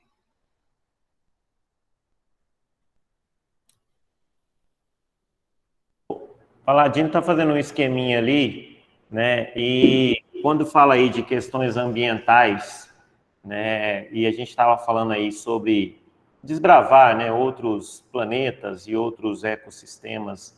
E ele falou assim, interessante, né? Que a gente procura, né? Em outros lugares, né, as condições que a gente tem aqui na Terra, e eu até pensei que ele ia falar, e a gente não cuida do nosso planeta, né? Olha, uma coisa assim tão básica, né, que a nossa casa é o lugar onde a gente foi preparado para estar aqui, já estamos adaptados, e quantas situações, nós estamos vivendo hoje uma situação bem apocalíptica, né, que é essa pandemia, mas assim, fora isso, são pequenas situações que a gente convive todos os dias e que é tão normalizado que a gente não dá o devido valor. Nessa pandemia, eu estava analisando, né, sobretudo na época do ano passado, que a gente não estava vindo nas escolas, estava ficando em casa mesmo. A quantidade de lixo que a gente produz e a quantidade desse lixo que a gente não reaproveita, né, não recicla. E a energia para você construir qualquer coisa, ela é muito grande, né? Um alimento em si, vamos pensar, a quantidade de energia que é para um pacote de arroz, né? O sol tem que mandar essa energia, alguém teve que plantar para começar, alguém teve que regar, e aí, beleza, a natureza deu o seu jeito, e aí houve o milagre da vida ali, que é uma planta. Mas alguém teve que colher aquilo, teve que fazer um tratamento, teve que ir para um supermercado e você ainda comprar. E além disso, você ainda tem que cozinhar, ou seja, mais energia ainda, né? Para simplesmente, aí eu dei um exemplo de algo orgânico, mas um objeto. Quem nunca aqui, por exemplo, acredito que todos vocês já tenham tido mais de um celular. E é uma grande questão, o celular antigo, o que faz? Não uso mais, e onde que eu vou deixar isso? Isso no ambiente vai demorar o quê? Milhares de anos para se decompor, e a gente vai usando esses recursos a cada dia, né? Então, eu gostaria de iniciar tratando esse tema, o Paladino terminou ali, mas falando, né, que a gente procura muito, às vezes, fora, sendo que a gente tem que cuidar muito mais do que nós temos aqui. Vai lá, Paladino. Deixa eu atrapalhar aqui. Ô, Ítalo, cai muito em questão de Enem a pressão hidrostática da água. Você poderia dar uma palhinha para nós? Por exemplo, como que calcula a pressão no fundo do poço? Ah, sim. Então, a pressão é dentro de um conteúdo, né, lá na física, que a gente designa de hidrostática, né? E a pressão, o conceito de pressão vem da mecânica, né, que pressão é uma força aplicada em uma determinada área. Tá. Como você tem um líquido, ó, você está vendo aí na câmera, esse álcool aqui, né, esse pacote de álcool está transparente, deixa eu tirar o fundo aqui, só um minutinho. Alterar o plano de fundo. Aí, tirei. Tá, então eu vou te mostrar. Você está vendo que esse recipiente aqui contém uma quantidade de líquido. E esse líquido, ele é composto por partículas, e essas partículas têm uma certa massa. Então, dado a influência do campo gravitacional, nós temos aí o que a gente chama o quê? De uma força-peso. Essa força-peso acumulada desse líquido em um certo recipiente é o que a gente constitui a pressão, porque é uma força aplicada nessa área. Tá. E aí a pressão em fluidos vai ser DGH, densidade, vezes a gravidade, vezes a altura que você tem aqui, né, da coluna desse líquido. E aí, como que o Enem pode cobrar isso? A definição de pressão, que é essa que nós falamos, também pode cobrar pressão atmosférica, né? Porque aqui eu estou num recipiente fechado. Então, ele está sem a influência da pressão atmosférica. Então, já caiu questões, por exemplo, quando você abre aqui, faz um furo nesse recipiente, e aí esse recipiente, se ele estiver aberto, ele vai ser empurrado pela pressão atmosférica e vai ter um esguicho aqui nele. É um tipo de cobrança que nós temos. E aí também tem, esse é o teorema de Stevin, né, que a gente fala, DGH. Tem o teorema de Pascal, que são vasos comunicantes. Essa é uma das formas que pode ser cobrado também. Beleza, Amazônia? Beleza, valeu. Beleza. Olha, mano, o cara citou os filósofos, velho. Não entendi, seu lindo. Repete, por gentileza. Você explicou, ainda citou os filósofos. O cara é fera, né, Paladino? Querido, se a galera tá em casa, pode mandar um print aí, ó. Dá um destaque na minha tela e manda um print. Isso aqui é um roteiro rápido de estudo das questões ambientais. Cara, elas podem aparecer nas provas de ciência da natureza, mas elas também podem aparecer nas provas de humanidades, porque esses problemas têm desdobramentos econômicos e desdobramentos de saúde também. Então, eles são abordados, muitos deles, da geografia, questões ligadas ao solo, a questão hídrica também. E, de certa forma, até essas questões ambientais têm desdobramentos relacionados ao nosso tema de energia também. Porque os processos de geração de energia pelos humanos, eles vão provocar, eu vou colocar assim, danos colaterais que eventualmente podem desencadear esse tipo de efeito. É lógico que isso aqui, queridos, é só um roteiro de estudo. Tanto que eu coloquei chuva ácida aqui, aí depois eu reposicionei ela, eu coloquei na atmosfera e eu fiquei pensando no negócio. Fui escutando aqui o que o Pavanello foi comentando, cara, quando a chuva ácida cai, tudo bem, é um fenômeno atmosférico, mas ela vai provocar problemas se ela cai num lago, por exemplo, dependendo da quantidade, né, de chuva que incidir, que precipitar sobre um lago, isso pode provocar alteração no pH da água, ela pode provocar alteração no pH do solo, ou então provocar, por exemplo, queimaduras numa vegetação, na folha da vegetação, por exemplo, e comprometer a produtividade daquela safra, por exemplo. Ela pode provocar problemas nos seres vivos, mas não só. Nos locais em que elas caem, que são urbanos, por exemplo, ela vai poder provocar danos estruturais. Tudo bem que esses danos são assim, tipo, danificou a pintura do carro, mas tem alguns patrimônios culturais da humanidade na Europa que estão a céu aberto, por exemplo, as catedrais, algumas esculturas, e algumas delas hoje em dia são, em determinados períodos, elas são cobertas exatamente por causa disso. Me ajuda aí, Pablo. Você estava falando lá da magnificação trófica, né? Que é a eutrofização? Tá escrito aí eutrofização, né? Cara, é uma coisa muito louca, porque dentro da química na UFG, a gente estuda muito química ambiental. E eu tive que apresentar 2 trabalhos só de eutrofização, cara. Porque no primeiro, eu não estudei para apresentar o trabalho. E aí eu enchi linguiça, né? Porque trem de quem sabe faz ao vivo, então falei um monte de besteira lá. Todo mundo bateu o pau, falou assim, nossa, que trabalho massa, né? E a professora falou assim, eu nunca ouvi tanta besteira na minha vida. Então você estuda de novo e semana que vem você apresenta. Aí na outra semana eu cheguei lá prontinho para apresentar. Cara, e é uma coisa muito louca a eutrofização, já que foi assunto do Enem, né, a eutrofização. A eutrofização, ela trata pra gente de uma coisa... Eu posso dizer, Bava, que quando caem problemas ambientais relacionados à água, eutrofização é o assunto preferidinho dos vestibulares nacionais, cara. Demais, demais. E está muito relacionado ao ecossistema aquático com relação à oxigenação lá dentro. Uma coisa dentro da química que a gente aprende é coeficiente de solubilidade, a capacidade de alguma coisa ser solúvel em outra. O gás oxigênio, se a gente for reparar bem, ele é uma substância apolar. Você respira uma substância apolar. E a água, ela é polar. Só que tem oxigênio dissolvido na água. Tem muita gente que não sabe, mas o oxigênio que a gente respira é o mesmo que os peixinhos respiram. Né? O oxigênio não tira o oxigênio, aquele átomo de dentro da molécula de água, não. É um gás que está lá dentro dissolvido, que é o mesmo gás que a gente respira. Só que aquele gás lá, pira só, Paladino, a concentração daquele gás na nossa água é uma concentração de 0,0013 gramas por litro, cara. É muito baixo, velho. É muito baixo a concentração de oxigênio dentro dessa quantidade de água. E quando temos um gás, ele é pouco solúvel se o ambiente, se o solvente estiver quente. Por exemplo, aquelas águas do Nordeste, né, naquelas aguinhas, igual essa praia que está aqui atrás, tem menos oxigenação na água do que, por exemplo, lá no Rio Grande do Sul. Por que tem menos oxigenação? Porque a água do Nordeste ela é mais quente do que a água do Sul. Quanto a água é mais fria, ela tem uma concentração maior de gás dentro dela. Entenderam, gente? E esse é um problema seríssimo, né, Pavanelli? Porque com o aumento, por exemplo, numa usina nuclear, quando você usa o vapor da água para movimentar uma turbina, né? Só que você precisa resfriar esse vapor.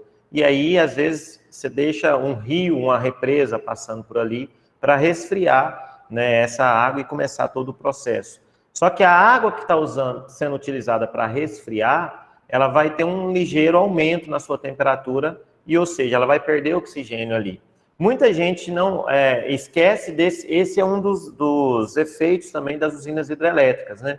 Além de você ter uma quantidade de lago, né, de área inundada muito grande, uma decomposição de matéria orgânica tremenda que contribui formando gases de efeito estufa, mas beleza, vamos supor, em 30 anos, hoje Itaipu já gerou tanta energia que o desgaste ambiental dela, vamos falar assim, que equilibrou. Mas você tem esse efeito também, que a passagem da água naquela turbina ali que está girando vai provocar um ligeiro aumento na temperatura. E esse ligeiro aumento na temperatura prejudica o ecossistema ali também. Isso mesmo, Ítalo, sem contar que na eutrofização não é só isso que acontece, né? É uma formação de lodo, meio que um lodo, umas algas por cima da água, que impede a passagem de luz. E se impede a passagem de luz, não tem fotossíntese. Sem fotossíntese, não tem nem produção de oxigênio. Sem produção de oxigênio, aumenta a DBO, que é a demanda bioquímica de oxigênio, e os organismos mais sensíveis vão morrer primeiro, alterando completamente a cadeia alimentar. E chega um certo ponto que todo aquele ecossistema aquático, ele morre. Perde fauna e flora lá dentro. E aí o ecossistema fica morto. Isso já foi muito assunto do Enem. Paladino, tem uma pergunta aí, ó, sobre os corais. Está digitando. Fala. Querido, se liga. Vou responder a pergunta do Marcão, que falou sobre a questão da morte dos corais. Trazendo para essa nossa ideia aqui, quando você for revisar esse assunto, tem 3 aspectos que você precisa ficar ligado neles. Eu separei esses problemas ambientais aqui, mas é uma separação que ela é totalmente didática. Como eu estava dizendo anteriormente, você pensa em chuva ácida, colocando aqui como sendo uma questão atmosférica, o Pavanelli levantou a questão de eutrofização. Eu vou ter desdobramentos no ambiente aquático, eu vou ter desdobramentos no ambiente terrestre. Então, assim, essa divisão que ela é meramente didática é só para você se certificar de que você revisou todos os problemas ambientais que aparecem nos vestibulares. Quais são os 3 tópicos que você tem que ficar ligados quando você vai revisar problemas ambientais? Brevemente saber descrever cada um desses problemas, assim, o que o fenômeno é. Então, por exemplo, a eutrofização. O que a eutrofização é? A Valéria comentou. Quais são as causas dela? No bate-papo entre vocês dois, vocês também comentaram. E o que eu vou ter de desdobramentos? Queridos, basicamente o que as questões vestibulares vão fazer é tentar confundir vocês em relação a nome do fenômeno, descrição dele, causa e consequência. E aí, quando o Marcão levanta essa questão, queridos, está relacionada da morte dos corais, que a gente chama de branqueamento de corais, está associada ao aquecimento global, e eu estou pensando na ideia de que o aumento, a elevação de temperatura, ele vai fazer com que você tenha um aumento da taxa metabólica de algas. Os corais, eles vivem em associação simbiótica, na verdade endossimbiótica, porque a alguinha mora dentro dos corais. Tem umas alguinhas de 2 grupos, cara, chama zooclorelas e zooxantelas. Elas moram dentro dos corais, inclusive contribuem com aquela coloração variada que eles têm. É um mutualismo. Então, é uma relação benéfica entre criaturas diferentes de caráter obrigatório. As alguinhas, cara, vão fazendo fotossíntese e ficam protegidas ali dentro dos corais e partilhando com eles uma parte dos glicídios que elas produzem. Com o aumento da temperatura, se aumenta a taxa metabólica delas, inclusive as excretas que elas liberam. E os corais expulsam as algas. Nessa expulsão das algas, o coral só atingiu o tamanho proporcional que ele teve, por conta do excesso, não colocar excesso, mas assim, por conta dos nutrientes extras produzidos pelas algas. Quando essas algas são expulsas, só capturando o plâncton do ambiente, não tem nutriente necessário para poder manter o coral. Aí a parte viva, que é a parte colorida dele, que vai morrendo, revelando somente o esqueleto calcário, que é esbranquiçado, e aí esse fenômeno é chamado de branqueamento de coral, ele é uma consequência do aquecimento global. Que isso, hein, velho? Esse Paladino tem uma sapiência monstra, viu, velho? Que cara sapiens. E o Ítalo também, viu, velho? Que comentários sapiens. Eu tô aqui só aprendendo aqui e assim, é muito bacana, né, esse momento que a gente vai vendo as perspectivas, né? Então, e esse esqueminha que você fez aí, Paladino, fantástico, velho. Bom demais. Galera, bora lá para a nossa parte de energia? Posso começar aqui? Pode, por favor. Pode? Então, olha só.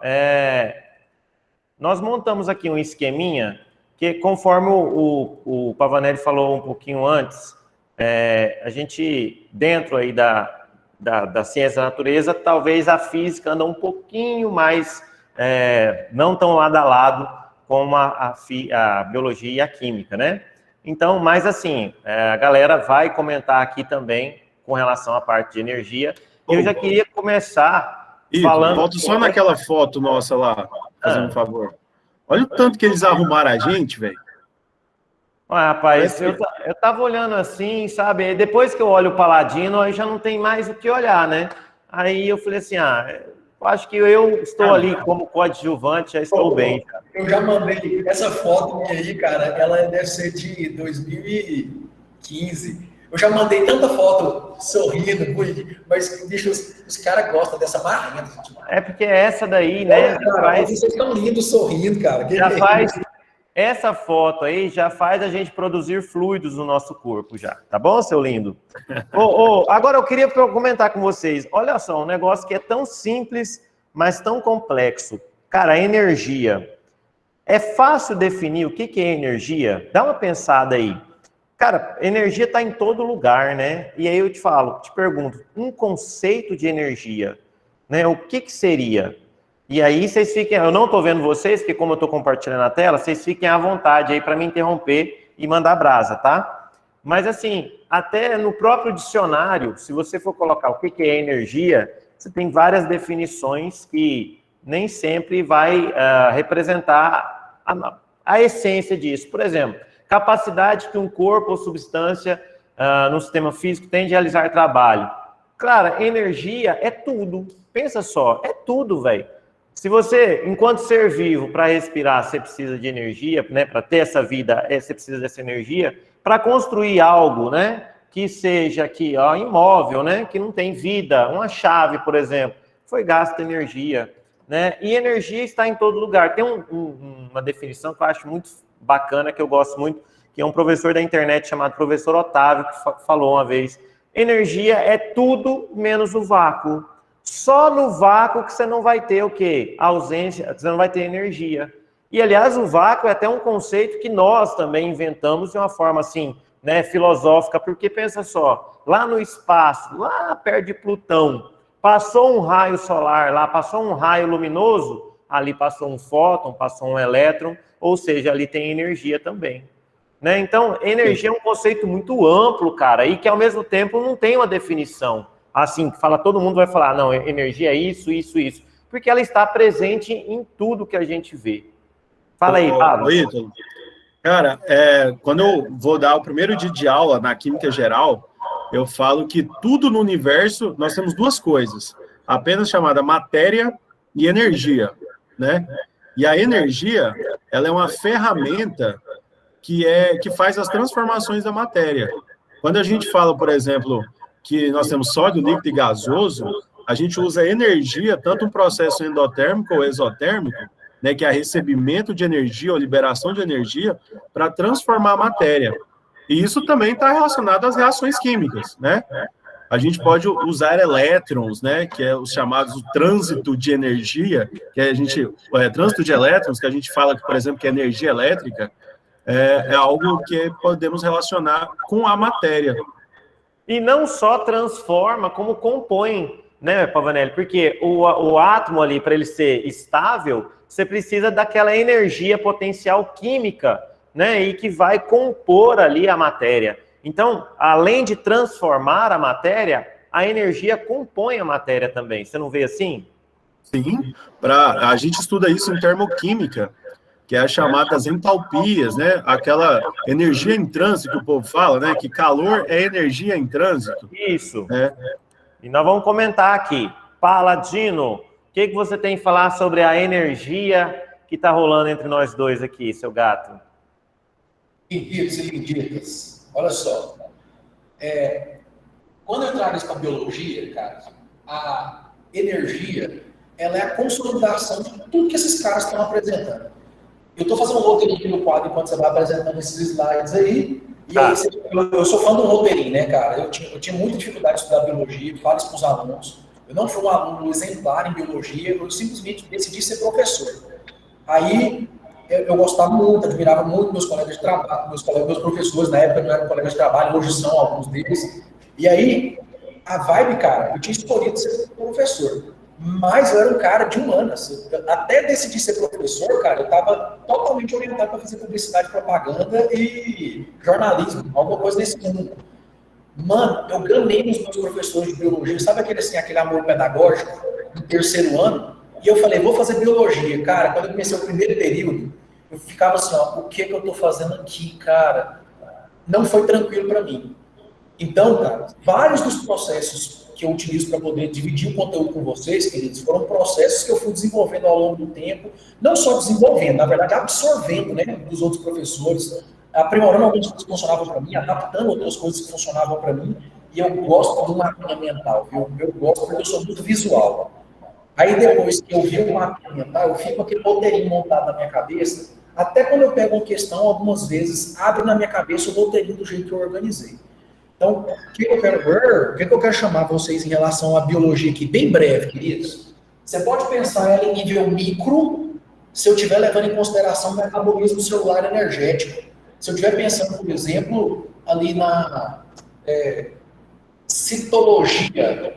E aí, queridos, para mim, respiração, fermentação, fotossíntese e quimiossíntese são 4 processos que são extremamente desafiadores de serem estudados no ensino médio por causa das reduções didáticas que foram feitas para apresentar esses 4 processos no ensino médio. Você não consegue estudar esses processos no ensino médio falando assim, ó, cara, eu entendi ele completamente, porque está faltando um monte de etapas. E aí, todos esses comentários sobre entalpia, entropia, essas questões de estabilização de átomo, essas questões de energia que o Ítalo e o Pavanelli citaram, se você domina essas questões, queridos, esses processos aqui ficam muito mais simples de serem compreendidos quando você vai estudar isso aqui. Toda a questão é que a gente já cai de cara nesse assunto aqui no primeiro ano.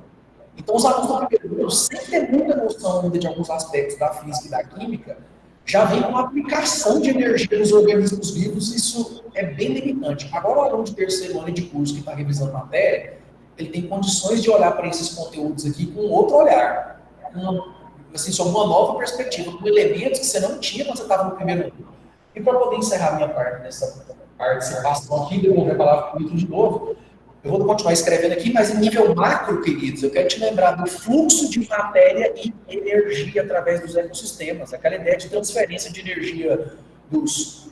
Primeiro, você tem uma conversão de energia fóton, né, em energia química, que o Ítalo estava comentando aí agora há pouco.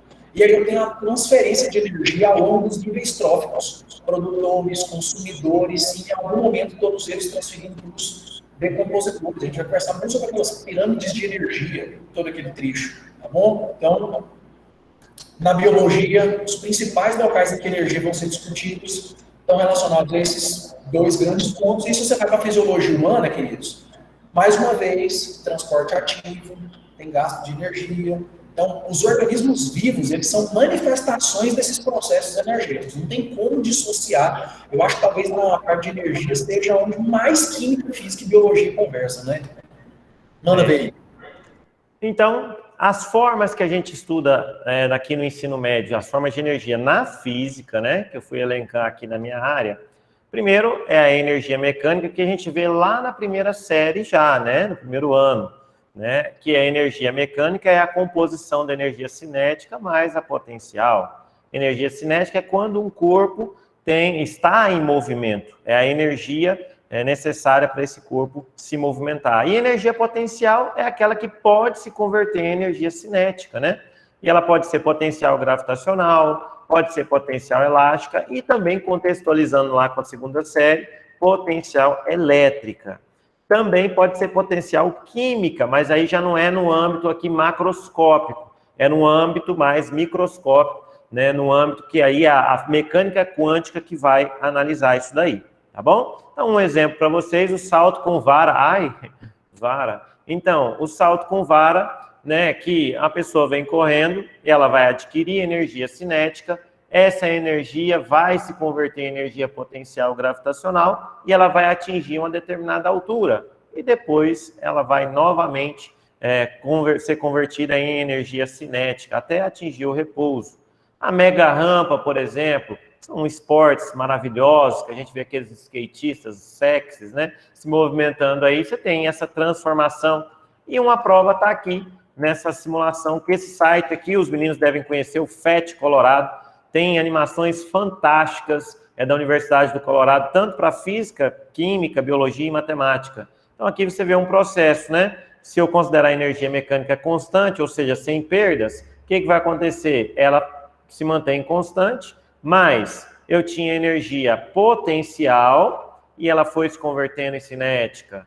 Depois, ó, essa energia cinética, ele embalou, né? Vai sendo convertida toda em potencial. E aí a gente trata de alguns conceitos que são amplamente utilizados no Enem, que é a conservação da energia mecânica, como, por exemplo, essa questão de 2011, né, que fala aí, ó, uma das modalidades presentes nas Olimpíadas é o salto com vara. As etapas de um dos saltos de um atleta estão representadas na figura. Etapa 1, ele correndo, etapa 2, apunhalando aqui, né, ui, que delícia, né, colocando a vara para funcionar. Depois, etapa 3, ele sobre a vara, e depois, né, o repouso. Depois de usar a vara, sempre tem o repouso. Mas olha só, desprezando as forças dissipativas, né, resistência do ar e atrito, ou seja, o que ele está falando implicitamente? Que a gente pode usar a conservação da energia para que o salto atinja a maior altura possível, ou seja, o máximo de energia seja conservada, é necessário que, letra A de amor, a energia cinética representada na etapa 1 seja totalmente convertida em energia potencial elástica na etapa 4. Gente, etapa 4 eu tenho repouso, né? Eu não tenho mais energia potencial, então não pode ser. Letra B, a energia cinética representada na etapa 2 seja totalmente convertida em energia potencial gravitacional na etapa 4. Aqui eu não tenho potencial gravitacional, né? Eu tenho repouso. Letra C, a energia representada na etapa 1 seja totalmente convertida em energia potencial gravitacional, ou seja, ele consiga atingir a maior altura possível. Ah, é isso aí. Então, olha que questão simples, porque muita gente fala que química, física é difícil, né? Eu falo mais ainda da física, né? Não, física é do capeta, do satanás. E eu falo, física não é difícil, física é complicado, porque o conceito é simples. E no Enem não tem só conta cabeluda, desgraçada, né? Ô, Rita. Não, você também tem conceitos que são totalmente compreensíveis, basta você dominá-los e saber interpretar bem esse negócio também, né? Olha que... Oi? Você pode explicar aquela questão de novo, por favor? Sim, posso sim. Olha só. O atleta, ele vem correndo, né? É o salto com vara, né? Que é essa fotinha aqui que a gente mostrou para você, esse esqueminha.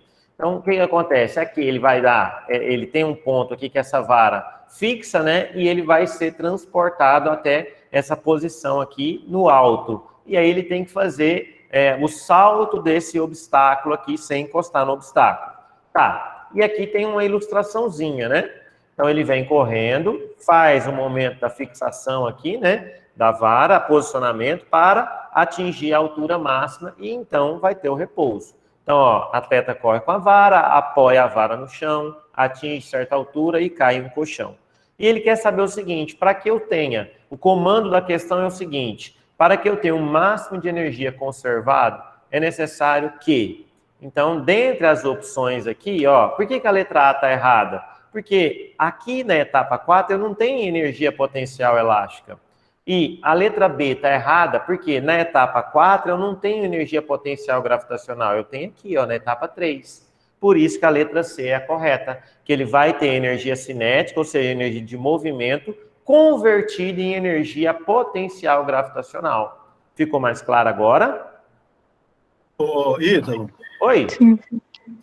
Vamos resolver uma questão que eu separei aqui de energia, que eu queria que você explicasse ela para mim, para eu entender melhor, sabe? Se eu der esse conta, negócio de vamos geração lá. de energia. Deixa eu compartilhar aqui com vocês. Deixa eu tirar a minha apresentação. Parar. Ai, que dancinha sexy, gente. Eu tô vendo você, Paladino. Eu fixei a minha tela aqui, ó, só para te ver mais de perto, poder analisar essa energia que você passa pra gente.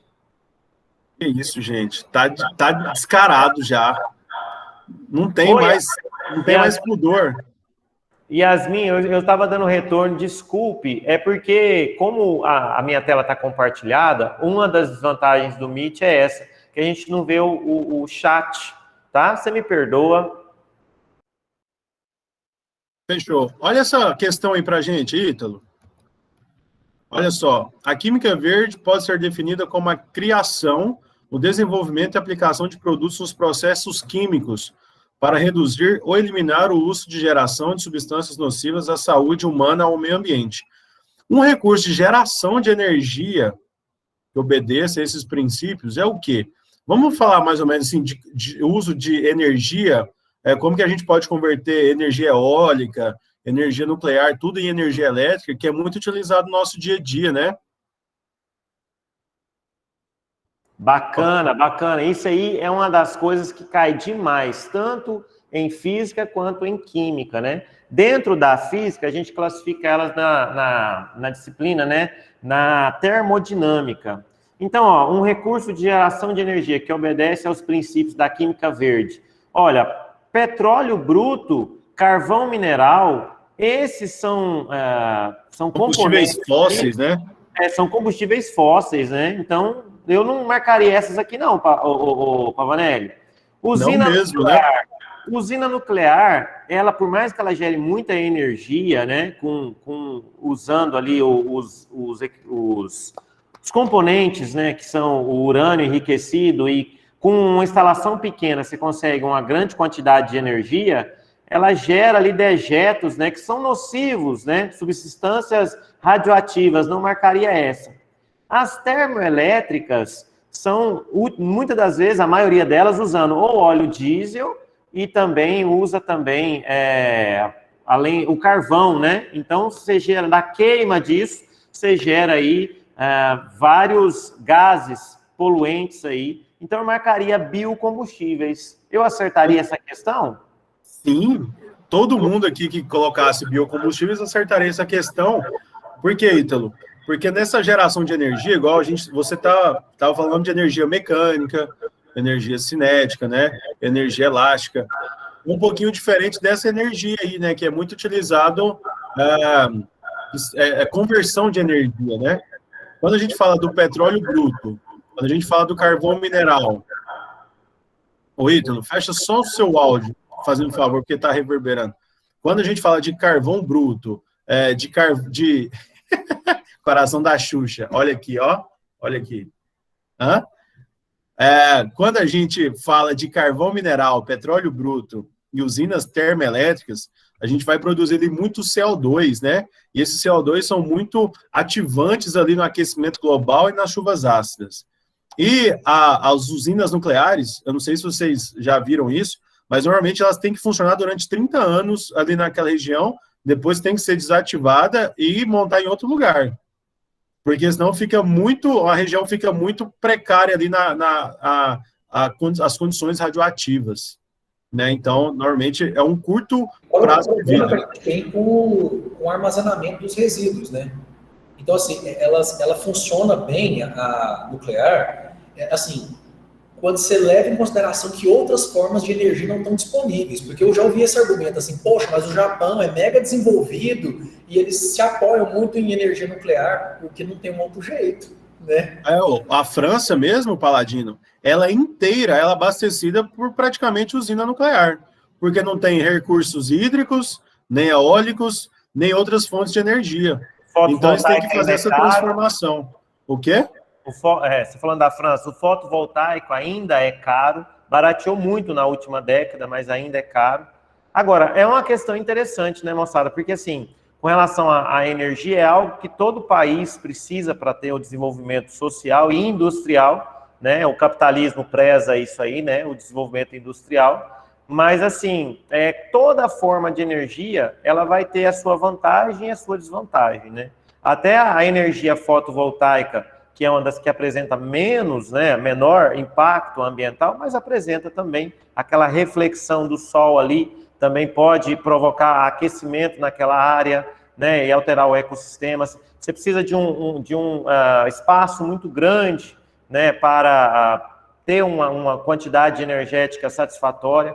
Mas, assim, e agora, o que a gente tem que focar sempre é que, tá, beleza, vai gerar impacto ambiental, mas qual que é a que gera menos? E qual que é a que vai evoluir mais? Porque hoje uma placa fotovoltaica, ela tem que estar fixa, mas já estão sendo produzidas placas que elas podem fazer curvas, por exemplo, que tem uma eficiência maior, né? Então, eu acho que é importante, às vezes, assim, desde que eu era estudante, né, no ensino médio, a gente comenta sobre isso e às vezes a gente pode pensar, nossa, mas já sempre fala disso, mas nunca muda. Mas, galera, esse ambiente escolar aqui é um ambiente perfeito para que surjam ideias e discussões, porque nós estamos formando a sociedade do amanhã, né? Vocês que aqui estão são os futuros profissionais, se já não estão no mercado de trabalho, os futuros profissionais, né?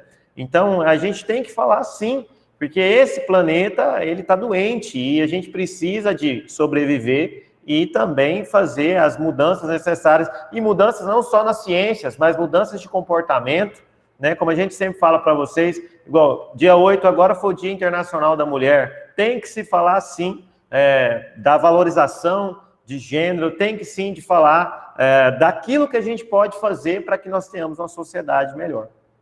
Nossa, a gente podia até encerrar a aula agora, né? Que já o Ítalo falando assim, cara, ficou muito bonito, viu? Eu acho que eu devia ter gravado, porque eu ia postar depois, mais tarde, no Instagram. Cara, gostei demais, viu? Por isso. É porque vocês me inspiram, profissionais desse calibre aqui, né? Gente da maior estirpe aqui, e assim, a gente vai trabalhando e estamos juntos aqui. Está sendo, para mim, uma tarde sobreproveitosa. Estou até falando difícil agora, oh meu Deus. Cara, é um dos motivos pelos quais a gente pensa na ideia, por exemplo, que... Deixa eu compartilhar aqui um negócio com vocês para poder reforçar. Minha apresentação aqui. Peraí, não precisa nem você interromper, não. Eu vou fazer ela por cima. Não, pode mandar ver aí. Mandar uma janela. Se liga, Pablo. Essa que você mostrou foi de 2017. Essa aqui foi para as pessoas privadas de liberdade em 2019. Gente, agora fala para mim que vocês estão lendo uma questão diferente.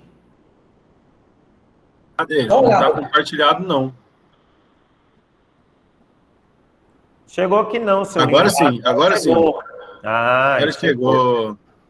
Olha só. Em 2014, iniciou-se em São Paulo uma crise hídrica. Como a gente falou, água também está relacionada com energia por conta da matriz energética brasileira. E aí, é óbvio, né, que a gente conhece detalhes sobre isso aqui. No entanto, vocês discutem essa parte de matriz energética também com os professores de vocês de geografia e os desdobramentos disso para o desenvolvimento econômico dos locais. Ela afetou o setor energético, agravada pelo aumento do uso de ar-condicionado e ventiladores. Tá. Com isso, intensifica-se a discussão sobre a matriz energética adotada nas diversas regiões do país, que é uma das questões que eles estavam levando aqui em consideração. Quando o Ítalo fala que tem uma série de variáveis que devem ser avaliadas em relação a determinados tipos de energia, vão provocar alguns determinados também tipos de distúrbios ambientais. Para qual local que é mais adequado o uso de cada tipo de energia? Então, por exemplo, será que vale a pena colocar energia eólica aqui no estado de Goiás? Será que o impacto que a instalação daqueles ventiladores eólicos compensaria a quantidade de energia que é produzida? Quando você leva em consideração a instalação, por exemplo, a aplicação de energia solar, se você levar em consideração a longitude, não é todo lugar que tem essa incidência solar contínua ao longo do tempo. Então, assim, tem que ser feita uma análise, e nesse sentido, queridos, eu até considero vocês alunos mais apropriados para poder discutir alguns desses elementos do que nós professores, porque por mais que a gente fique adorando ciscar um na área do outro, o meu conhecimento sobre química tem umas limitações, o meu conhecimento sobre física tem umas limitações. Vocês são a galera que está assistindo todas as aulas, cara. Vocês são os caras que têm as minas e os caras que têm as condições de falar, caraca, isso aqui de energia que ele está falando em geografia é o que ele está falando de energia em física também, é o que ele está falando de energia em química, é o que está sendo feito em biologia. Quando a gente olha, por exemplo, também para a questão aqui, queridos, nota o tanto que esse assunto, energia, que o Ítalo falou anteriormente, Enem gosta, e olha o tanto que a questão é muito, muito, muito similar à que vocês acabaram de resolver de 2017. Sobre forma de energia que provoque menos impacto ambiental. E aqui está com só um nome um pouquinho diferente, né? Mas as alternativas são praticamente as mesmas que foram analisadas anteriormente e a gente mais uma vez voltaria para a ideia da análise da biomassa. Vai lá. Paladino, e já caiu uma questão dessa também, eu tinha colocado um de 2017, né, que era mais nova, mas caiu também em 2015 e 2013, muito semelhantes. Falando sobre a química verde, eles sempre falam a palavra química verde, mas na verdade é uma química ambiental, né? Que a gente puxa muito para a biologia. E aí fica mais fácil a gente resolver, porque a gente sabe que é uma questão corriqueira. A gente tem que ir para a prova do Enem sabendo o que vai ser cobrado na prova. E a matéria de ambiental, que principalmente na biologia é chamada de ecologia, cai demais, cara. Cai demais. Fontes de energia, igual na física, cai demais. Na química cai muito isso aí também, tudo relacionado. Então, você que vai para a prova do Enem, cara, você precisa saber tudo que vai ser cobrado na prova, porque são assuntos corriqueiros, beleza? Meninos, eu vou deixar vocês agora, porque eu tenho que sair, mas eu queria deixar aqui para vocês um grande abraço, tá? Tanto para o Ítalo quanto para o Paladino, de forma igual. Agora eu não vou falar que o Paladino é melhor do que o Ítalo e tal, o Ítalo não se sentir aí, ó, coitado, ó, parece que ele está sentado, triste, menosprezado. Não, estou sentado só por questão mesmo de enquadramento, mas estou felicíssimo por estar aqui com vocês, viu? Uma tarde sobreproveitosa, e além disso, que pena que você já tem que ir, porque eu tinha uma questãozinha aqui maravilhosa para te mostrar, que cara, vai eu muito tenho de encontro Vai lá e a gente vai Não, começar. mas pode ficar tranquilo. Eu tenho que ir, porque eu tenho uma reunião agora do Química Simples, cara. É um trem. Galera, se inscrevam no nosso canal aí, o Química Simples, tá bom? Se inscrevam lá, vai lá no YouTube, Química Simples. Eu vou deixar para a galera aí, melhor ainda, eu vou dar um conteúdo de graça, vou dar um brinde para todo mundo aí, tá? Antes de sair, vou dar um brinde para vocês. Esse brinde é esse aqui, ó. Você vai baixar um material em PDF inteiramente grátis, de todas as questões de química que caíram de 2009 até 2019. E essas questões são comentadas por mim e pelo Arthur. Tanto a alternativa certa, por que ela é a certa, e por que ela é a outra, por que as outras são erradas. Porque às vezes a gente fica em dúvida, né, em umas 2 ou 3 alternativas, então a gente vai mostrar para você por que a outra estava errada. Então a gente tem mais ou menos aí uns 10 ou 11 Enems, que tem todas as questões para vocês aí, tá nesse link, tá? Só baixar aí o PDF inteiramente grátis para vocês. Galera, que Deus abençoe todos vocês, um ótimo fim de semana. Batam aquele burgão hoje com maionese verde e lembrem de nós, tá? Fiquem com Deus. Paladino, beijo para você. Ítalo, beijo para você também. Um grande abraço. Valeu, fui. Vai lá, seu lindo. Paladino, vou apresentar a questão aqui rapidinho, só para aproveitar o gancho, tá? E aí eu volto a palavra para você aí. Então, olha só, galerinha. Olha, tem questão assim simples, igual essas que os meninos mostraram, e tem questão assim, mais complexa também. Então, aqui na aula, né, nessa conversa, né, a aula parece algo tão, né, sério, sisudo, é um bate-papo aqui com vocês, né, Paladino? E, assim, que a gente está aprendendo muito também. E, assim, tem questões que são um pouco mais trabalhosas, olha só para vocês verem, ó. A figura mostra o funcionamento de uma estação híbrida de geração de energia elétrica movida a energia eólica e biogás. Essa estação possibilita que a geração no parque eólico seja armazenada na forma de gás hidrogênio, usando no fornecimento de energia para a rede elétrica comum e para abastecer as células a combustível. Então, você tem aqui a geração das turbinas, parte vai, né, direto para a rede de distribuição, mas parte vai para essa parte aqui de produção de hidrogênio. Depois, porque a energia elétrica não tem como armazenar, né? Então, esse é um dos dilemas, né? Inclusive, a placa fotovoltaica que o pessoal coloca em casa, o que acontece? O pessoal injeta o restante que sobrou, às vezes não está usando tudo na casa, na rede elétrica, porque não tem como armazenar. Ah, professor, e as baterias? A bateria você vai armazenar na forma de energia química, por isso que eu queria que o Pavanelli estivesse aqui também.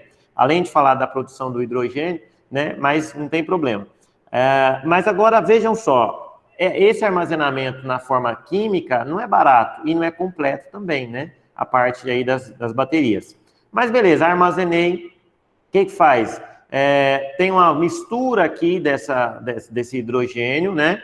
Para que a gente possa gerar vapor de energia, né? E esse vapor vai movimentar alguma turbina, aí tem um biogás aqui, né? E aí você vai gerar esse combustível aqui e energia também.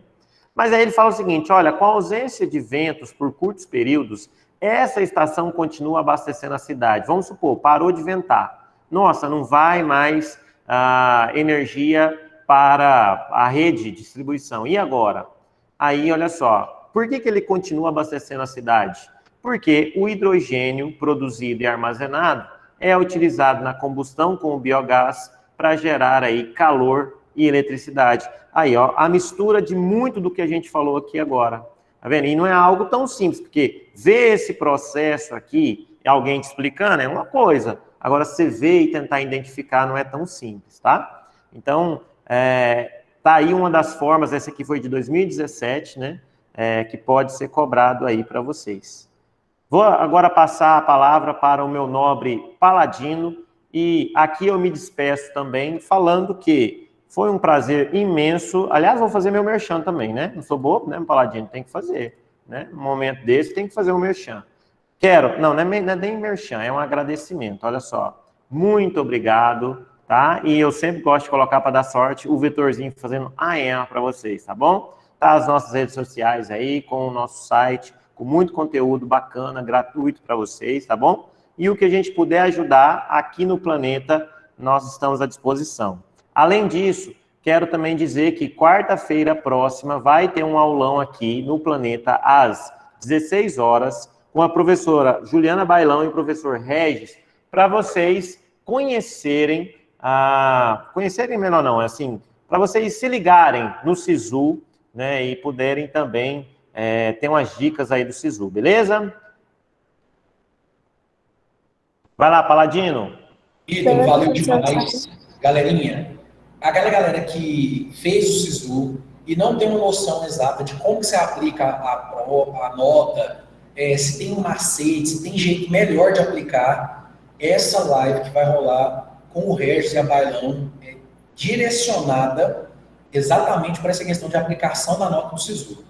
De antemão, queridos, eu quero agradecer, primeiro, assim, pelo espaço que a escola abre para a gente poder fazer esse encontro aqui juntos.